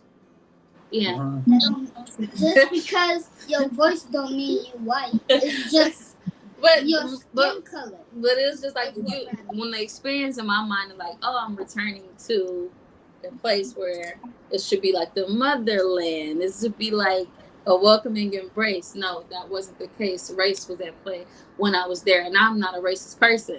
I'm not a racist person. Well, you can't be. You got too much mixed up in your bloodline that we know about. So we found out about a lot of things with you. I know, right? Yeah, so that was a thing that we was running into there. It was really surprising, but they consider anybody from the U.S. Oyimbo, and when you're Oyimbo, you're treated a certain type of way. And another thing I noticed there is when it comes to safety, there's this huge security thing, so they was afraid of us going out by ourselves because of the fear that somebody would, one, use us for money like an ATM, and two, for kidnapping or death. Well, you got to understand where you're at. When people are in desperate situations, people they're trying to survive, okay? And they will be willing to do just about anything to feed their family. And so you just have to be aware of those things when you're traveling. The Shaggy Rifleman dropped a question for you, Omi. He said, do you carry a flashlight? And if so, which one? No, I carry my phone. That's about it. Which has a flashlight on the back of it. No, we need a flashlight. You need a flashlight. Carmen said you need a flashlight. No. Yeah, definitely carry a flashlight just in case. Just say if you were the kids and you have the light on your phone, you need to toss one of them. You need to use it as a handheld Yeah. and fighting I off. actually have a friend of mine that has a wheelchair, and she has a magnet, one of those flashlights like for your car, but a small one, Mm. and it magnetizes to the side of her wheelchair. Oh, that's kind of sweet. Oh, no, And that's then cool. that way her hands are free, but if she needs the extra light, she has it. That's cool. You can also I use like that. your So flashlight to I know communicate. one of the questions earlier was about being customized, and that's something, you know, like if I had something under my chair where I can like store like a kit of all of these different small things, I think that that would be definitely essential for me. They make little packs that brace from one leg to the other that sit right under your, like right in between your legs. Mm-hmm. I have one that's attached to my cushion, but they have some that are like fanny packs but are made for chairs. Yeah. Yeah. You definitely need to look into that. Yeah. It's essential. Yeah, Omi, make sure you get that because you got 3 people telling you you need that and you need Yeah. Yeah. A that. flashlight you I can like also use as a form of communication without talking. So a flashlight, it's a Yeah. really good tool to have at all times. Yeah. Just Okay. like I like that too. You know, when we were there, we had you know, the little pack to charge things up. Mhm. Yeah, power bank, power charger, like Honey, to lay get some it on sleep. and stuff. That was just one of the things that they suggested we do. But Well, just if in you don't think you can general, go to sleep, sit up for a little bit, not too much longer. I think it would be You hear something me? essential to have. Yeah. Yeah, I think it's something very, very important to get. Flashlights, to be honest, you never can have too many flashlights. I have them in my bug out bag. I have them in my regular book bag, my tech bag. I have them like spread out all over. And there's different types you can get too. And maybe Armed and Broken knows more about this, but when it comes to firearms, I know about this. You can get stream lights. They have streamlight flashlights out there that you can get. They Yeah. have some of these aftermarket flashlights that you can You get worried. too. But you always want to check those out and then look at how far it'll actually beam out too. Some of them will beam shorter than other ones, and Yeah. some of them have a lighter and brighter candela, which is the brightness and hot spots and things like that. So it's a little bit more involved to learn about flashlights, but basically it sounds like you just need to get started to get one going. It sounds like. Exactly, like a whole starter kit. Yep. Yeah, you need that in your life. Yep. You need that. We getting you prepared and getting you ready for success because That's just good. just like they said, you never know what might happen, and it's best to be prepared at all times before something happens. You want to be able to counter whatever threat is there at that time. You want to see it a mile away before anything ever happens, and it's always good to have those type of things. Jason Ewing said, I'm gonna post what he just said for you. He said being prepared makes you an asset. Yeah. Very Proper true. preparation. Are you, Yep. That's true. are you planning to That's true. prepping as well? I got some feedback on somebody's right there. I couldn't hardly hear. Yeah. Yeah. Are you planning to get into prepping as well? Or are you Yeah. into prepping? Oh, awesome. We got a whole community to pull it out for you too. Yeah. That's something that I'm going to get into. Okay. So you're planning to get your first firearm, or are you in the process of doing that? No, we already have. Nice. Are you also training your children?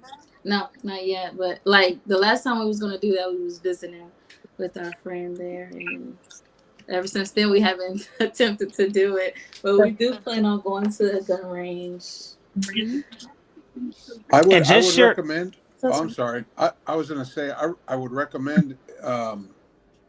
I haven't had the opportunity to work or like somebody at a gun range, like a pro or a trainer, but a person I work with trained in the military, and he's given me just a ton of tips. Like he's done research on immobile people using firearms and stuff. If you do end up getting somebody who does any kind of firearms training, make sure that they've got a background and have researched people that are immobile or not as mobile, because I've heard from a lot of other people that they may take you on as a client or whatever, and then they're going to teach you as somebody who's able-bodied, and it won't work for you. That You makes know, sense. there's a He's lot very of correct. different. It's a big difference in training an able-bodied person versus somebody who's in a chair. That's kind of deep. That is That's pretty real deep. deep, to And be he's honest That correct. with is you. pretty deep. But his friend being of a military background, all military that are trained in firearm training are trained to do things as if we're incapacitated. Yes. Say we get Interesting. hurt Yeah. when we're out. We're Yeah. trained, okay, how do we get to our bag? How do we get to what's in our bag? How do we get to what we need?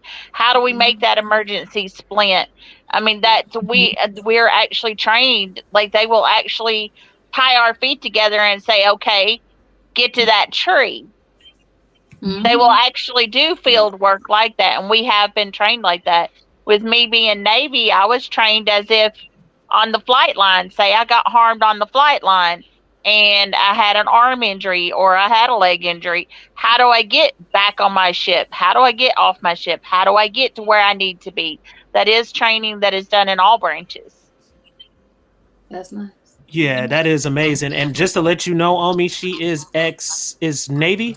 Yeah. Navy, Yes. 9/11. Yeah, she's ex Navy. Yeah. Wow. 9/11.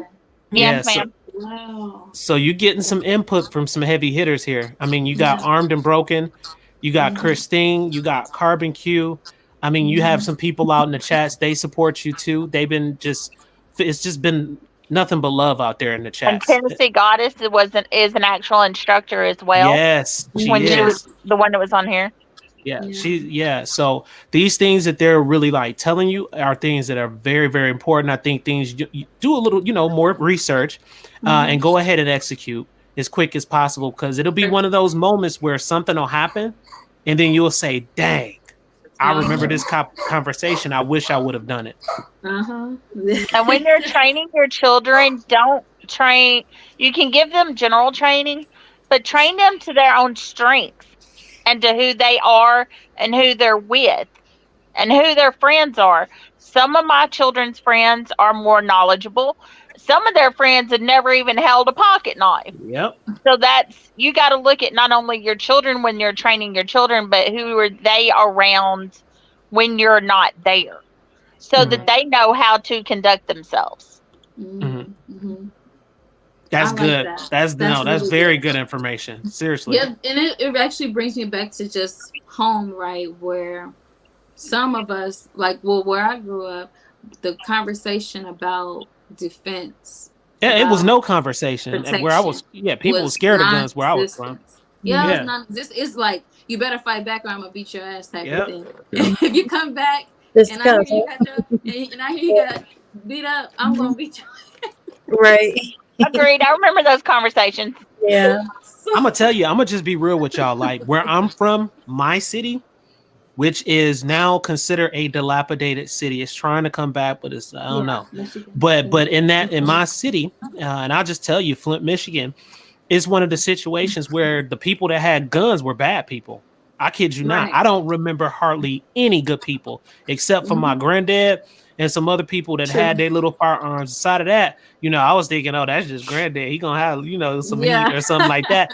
But nobody else. I didn't hear about any gun training, any situational awareness. I didn't hear about none of that stuff. It was just the people who was doing bad in my neighborhood. They had the blickies. They had the guns. And so it set up a situation where it's almost like it brainwashes people to make them think that the only people that are supposed to have firearms are those type of people. No, your good citizens that work hard, they have things, they may be in those type of areas, need to be able to protect themselves, and so all your work up to date and stuff.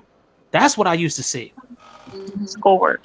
It's either the bad ones have it, or why do you have that, or you shouldn't have that. It's like condemned to even protect yourself, or to view it as a means to protect yourself.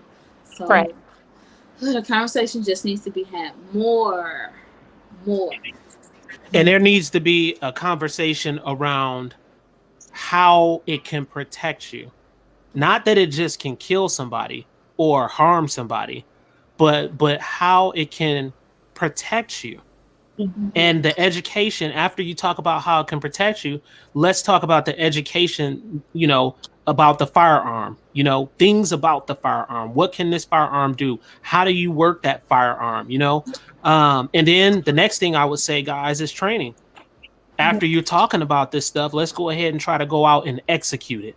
Let's go ahead and try to do it. And let's not just go out and have 30 rounds of pressure and just shooting and you're not hitting nothing. No. Yeah.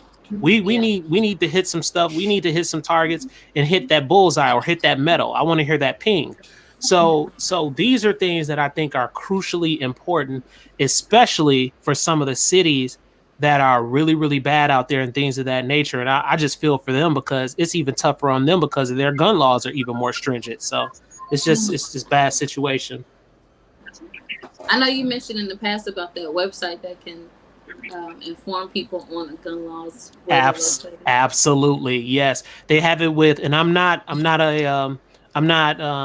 saying to go out and get USCCA, but USCCA is actually considered a protection plan that you can get, not insurance, but a protection plan that you can get to protect you if you have to defend yourself against somebody. And on their website, they have a map that will show you what's called reciprocity. So basically, if laws are similar to another law in another state, which is a good thing, and then some states don't honor certain type of permits and things of that nature, it'll also let you know on that map, like California and some of the other areas, Jersey and stuff like that, that they just simply don't honor, certain type of permits. Oh man, I'm struggling over here, y'all. I was tearing stuff up over there. I'm struggling over here, but it'll let you know that. And then they have some apps too on the phones that you can download that have that information also. Yeah. Yeah, What are it's some all things that over you the guys place. see when it comes to like gun activities that y'all want to change? Say it again. What are some things that y'all would want to change when it comes to, the gun laws and rights or whatever? That they would stop trying to take our rights to the Yeah. Flat out. They're If really it's not broke, don't fix it. right. Really quick. You have two people in the chats, My Five Family and Erica, My Five Family. Their son shoots. He's young What's up? and he's really good. He is really excellent with his firearms, and they have a channel. Both of them, My Five Family and Erica, My Five Family. They have a channel where they talk about a lot of gun topics, especially with your children. So you might want to tap into them as well with your kids.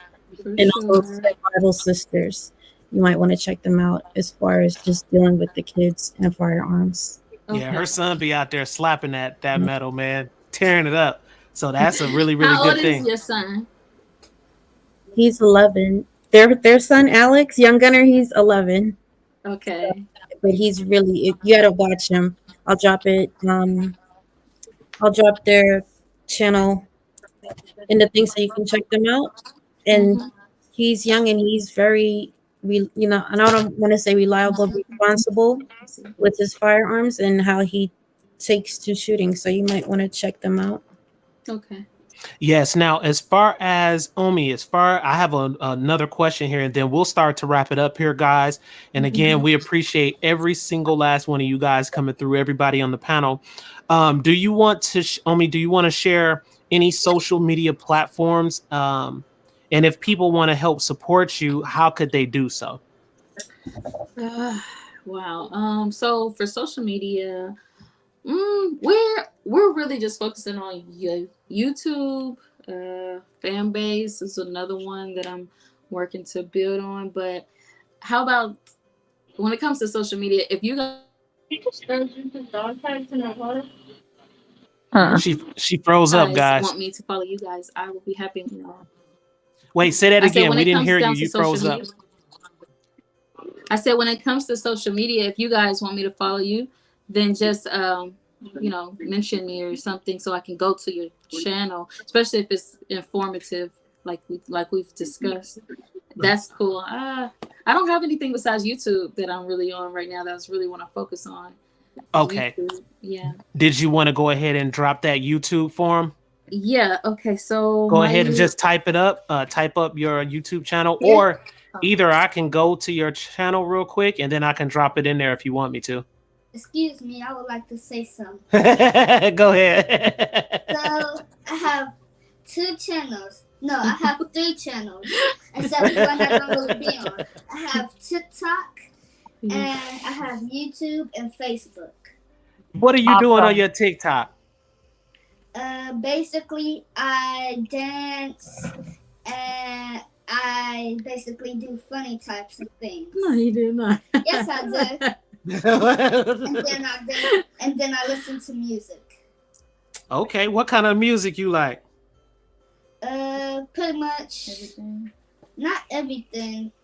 I like NBA YoungBoy, Trippie Redd, and yeah, I don't know who else I be listening to.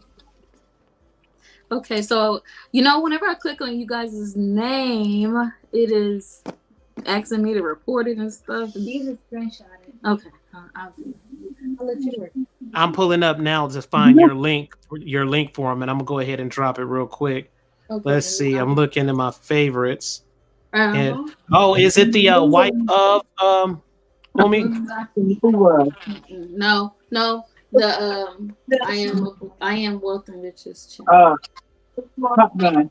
They not nailed the baby to look like Goose's son. What Nathan talking about, Christine? We're watching the original Top Gun, and we've already seen the remake of it. And he was saying that in the remake, the guy that got to play Goose's son nails him. Oh, dang. From the original. Dang. Hey, Umi, somebody just gave you a compliment. Check on the screen.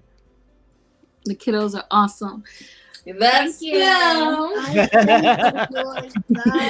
you. Thank you. Hey, Carbon Q gonna kill me after this, y'all. She gonna kill me because I'm not prepared. I'm not prepared with dropping her link. I already know what she thinks. Carbon, you know I'm not from this planet, so I already knew what you was thinking. I'm not prepared and I'm not ready, and that's a problem. That is.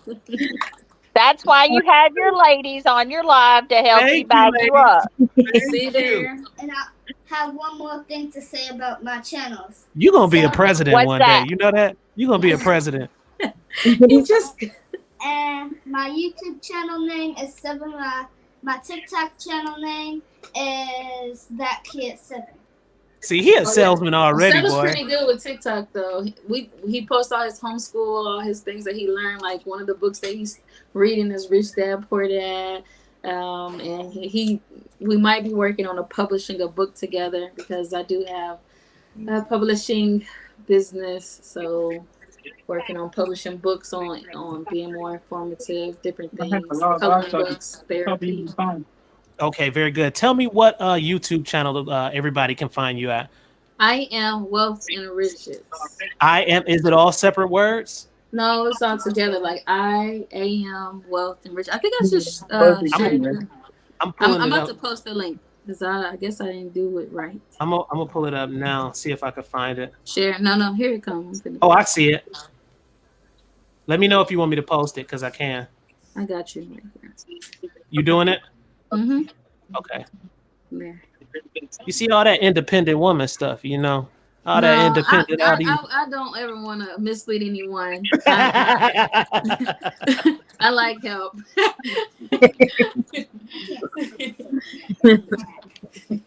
All right. Yep, she did. She dropped it, guys. So that's where you can find her, you all. Check her out. Amazing person. Like I said, been one of my friends ever since I met her at the job. Beyond amazing person. So much more to find out. She's just a sweet person. That's all I could say. The kids are amazing. Everybody is amazing. Guys, anybody in the chats, we have 16.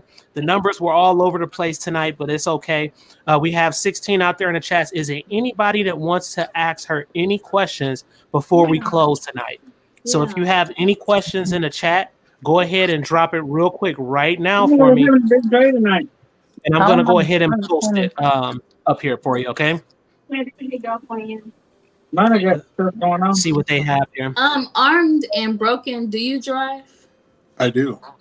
Did you have your car already, like, is it set up or do you have a portable?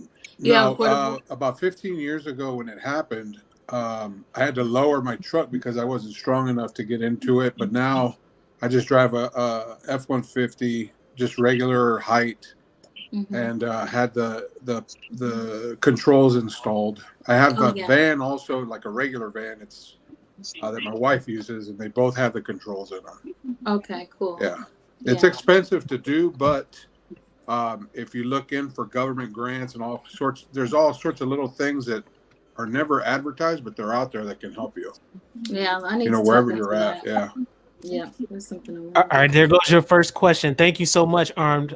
We appreciate that, bro. You are welcome to the channel anytime.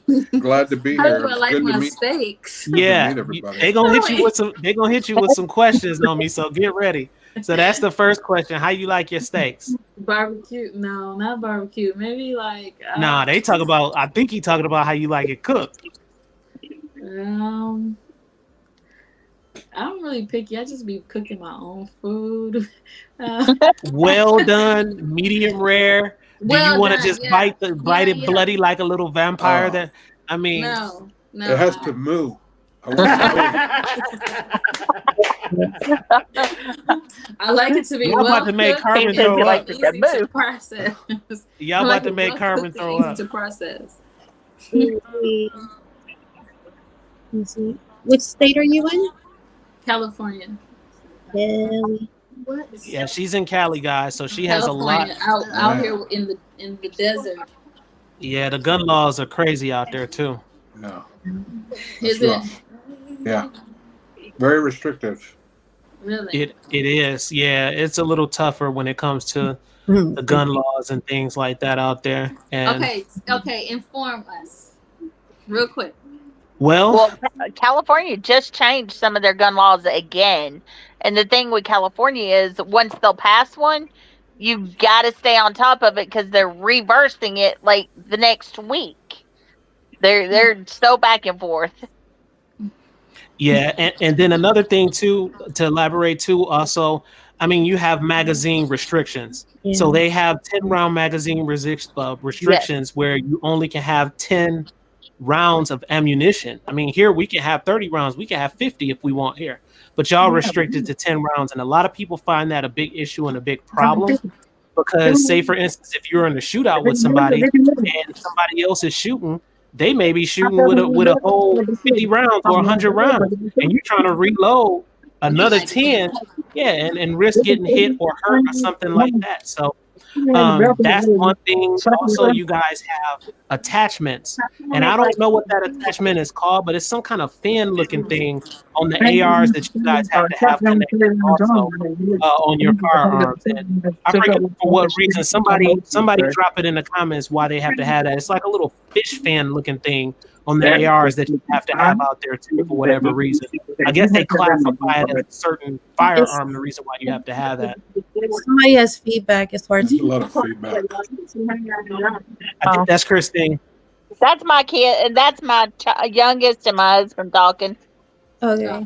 They were trying to discuss the same thing, but they were trying to think of it. She said, Penny said, do you have an assault weapons ban out there like Chicago? Chicago just got banned on their assault rifles. I don't think they do in California yet. Yeah, that's yet. But we know Chicago got hit, and they're trying to implement it on some other states. Here we go. He said, you have certain attachments you can't put on certain firearms without making it an illegal firearm. That's what it is in California. So it's a lot on me out there that you're going to have to learn about when it comes to California gun laws and things of that nature. It's a lot different. It's not as lax as it is in the South at all. Yeah, being in California, I'm guessing that's going to make you even more. It makes it more important that your situational awareness, because that's another disadvantage that you're putting onto it. There it is right there. He just dropped it for you. I mean, he said it's because you're not allowed to have a pistol grip on your rifle. So see, it's things like that you have to know about. Douglas Phillips, welcome to the channel. He just dropped something. He said it's called a featureless rifle in California, the on with the fin over pistol grip. That's what I was talking about, guys. Yeah, that's what I'm talking about. So, and Penny said it's a BS way to supposedly make it less tactical. See? So it's things like that you want to find out and learn about. And I'm pretty sure you can go online and check out things like that. Whew, time to reline again. I read Yeah. today that she left Graceland to her daughters only. Training. Yes. Get with somebody who knows those laws. Yeah. That's the biggest. That's your best bet. Yeah, absolutely. Boy. Yeah, we have a lot to start with for sure. And it's very, very valuable information. I don't know what he got. All right, guys. So it looks like everything is good. Where did Carbon Q go? She just dropped off. I'm right here. Links. She multitasking. Yeah. What'd you say, Christine? All the time. What'd you say, Christine? I said she multitasking. There she is. Yeah, she disappeared on us, guys. I got that UFO head took her for a second. I'm trying to find a link. All right, guys. So we are about to go ahead and wrap it up here. We had a great discussion. We really did. Great discussion. Lots of information. A lot of new people came out today. We appreciate you guys coming through. You're a part of the family now. You will most definitely be welcome. And somebody just came to the back door. Uh-oh. You're a little late. Mike or Jerry? It's the gun alert guy. Hey, Mike. Oh, You want Hey, too much? Turn the light on, man. Hey, Gina. Hey, Erica. Mike, turn the light on. Yeah. He driving. Yeah, when the light hits you, we can see you. we're gonna have to make sure that this is time stamped. Huh? You gotta make sure it's time stamped. Can you hear me now? Yeah, we can hear you. What would you like to say, Mike? You're a little late, brother, but what would you like to say to Omi before we close out here? On a personal note, AT&T is not my friend. Hey. So AT&T was doing some maintenance in the building, and they pretty much took a sawzall to my connection. Oh no! Oh, sorry to hear that. So Are you Well, in you- Tennessee too? what's that? Are you in Tennessee too? Yeah, I'm in Nashville right now. I'm over by where am I at right now? Down Do Green y'all Hills. miss us? Do y'all miss us in Nashville? Man, you know we We miss miss you out here in Nashville. Yeah, y'all gotta come back. Y'all gonna have to come back out here. Come to California. Y'all come to California with us, and then we can start like a riot or something on guns. I don't know. Oh, I don't need them Bloods and Crips on me out there in Cali. That's called a peaceful protest. Yeah. All right. So, guys, we are about to close up. Mike, thanks for joining us, man. We appreciate it. We had Omi on there. She shared her experience with us, which I thought was amazing. She has her kids in the background, her daughter, her son. They are beyond amazing. Of course, you see the panel. We have Christine here. Yeah. We have Carbon Q. You're familiarized with her already. Yeah. And then we also have a new guest on here. And we have Mr. Armed. What was the other name, guys? I'm losing my mind. Armed and Broken. Armed and broken. We have Armed and Broken here also. And Mike, he basically is in a wheelchair also, and he was sharing his experience with her, which I thought was beyond amazing. Yeah. Mike, are you into firearms? You go to the range and stuff too? He's on my channel, homie. See, that lets you know she ain't watching the videos, y'all. I'm about to get her. No. Listen. Okay. No. We gonna have some discussions after this. We about to talk because he's in a lot of the videos. You know how many mics it is in this world? It's only one gun alert guy. It's only one gun alert guy. Hey, Ivan, is this one legal for the video? What? Can you see me? No, yeah, no pew pews, man. It's his favorite pew pew. Yeah, we can't show any pew pews on here. They'll strike this mug down. And you know they done already gave me a warning, and I like YouTube, so no. Yeah.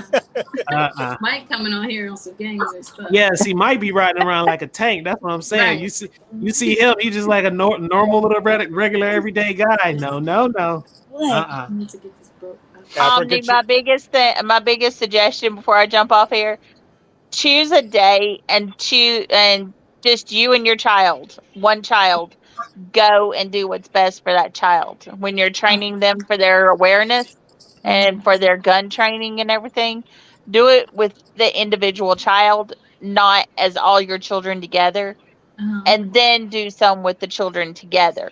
But get your child comfortable with whatever the situation is in their scenario, their surrounding, their friends. And Very that good. is one thing that has helped a lot with my world.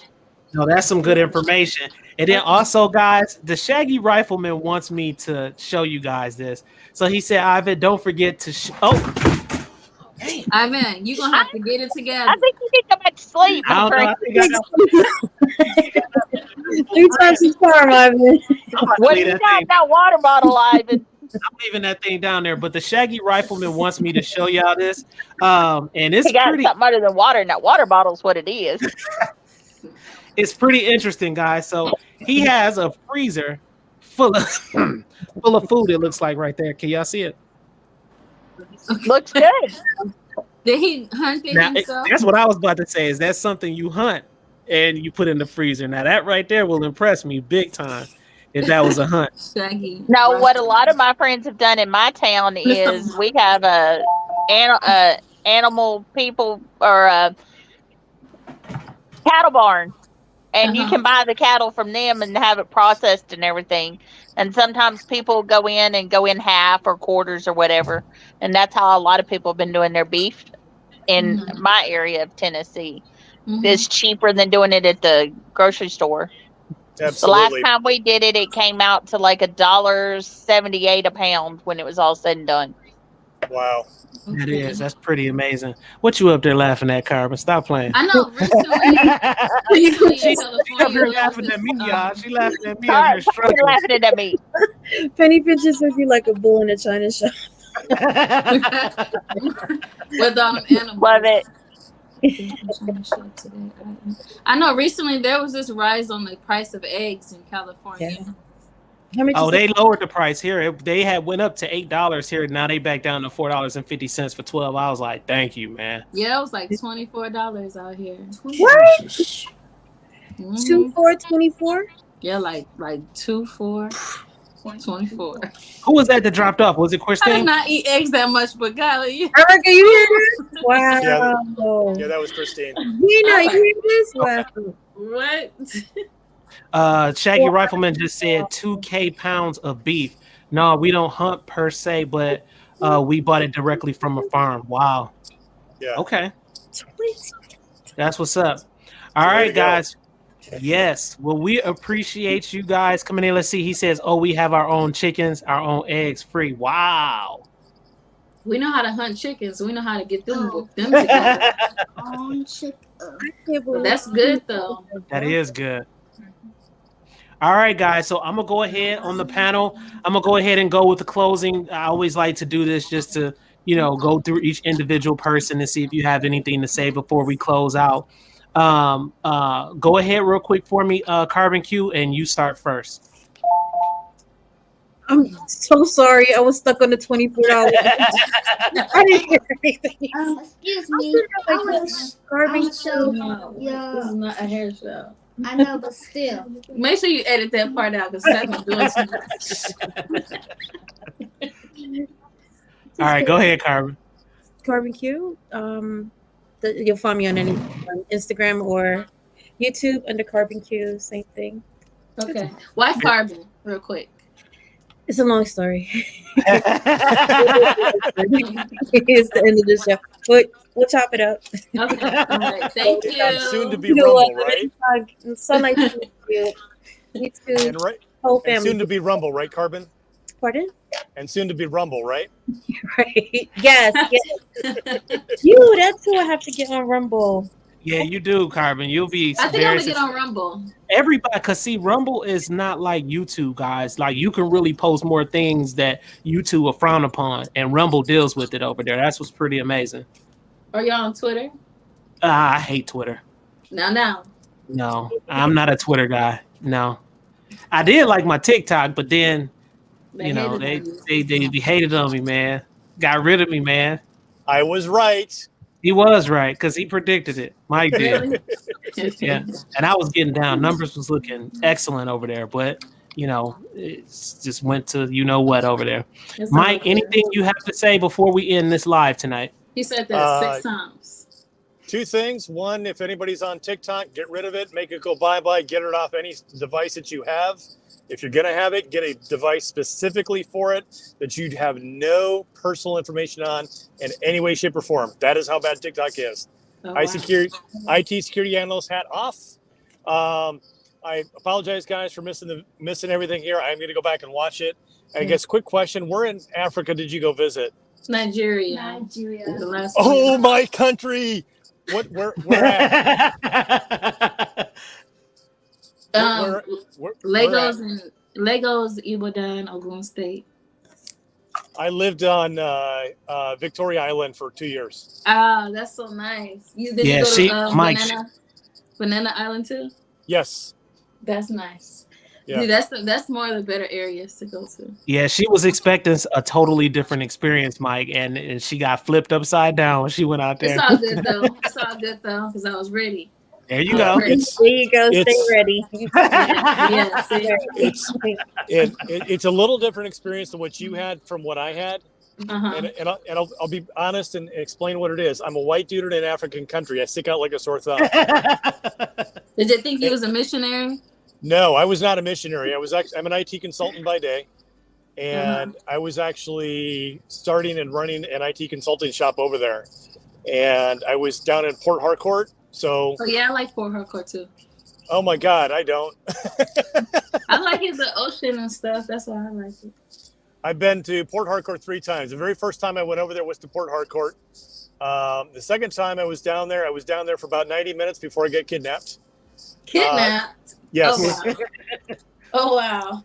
I was gone for 3 days. That's crazy. I was supposed to be completely out of communication with, I'll call my handlers up in Lagos, so we're kind of making sure I was okay. So they were a little shocked when I showed up 3 days or a day early. And then the third time I was there for about 2 hours before I got kidnapped by the same group again. Wow. Again? What? Again. So I got kidnapped by the MEND, so the Movement for the Emancipation of the Niger Delta. And the second time, there's a couple guys in the group that recognized me from the last time that they kidnapped me 6 weeks earlier, and they took me straight to their Oga. And he's like, Michael, what are you doing here? It's like, if you got any IT issues, next time just call me. So that's crazy. How did you feel whenever you was kidnapped 2 times? So I had a different experience. So before I even went over there, I literally went to kidnapping school.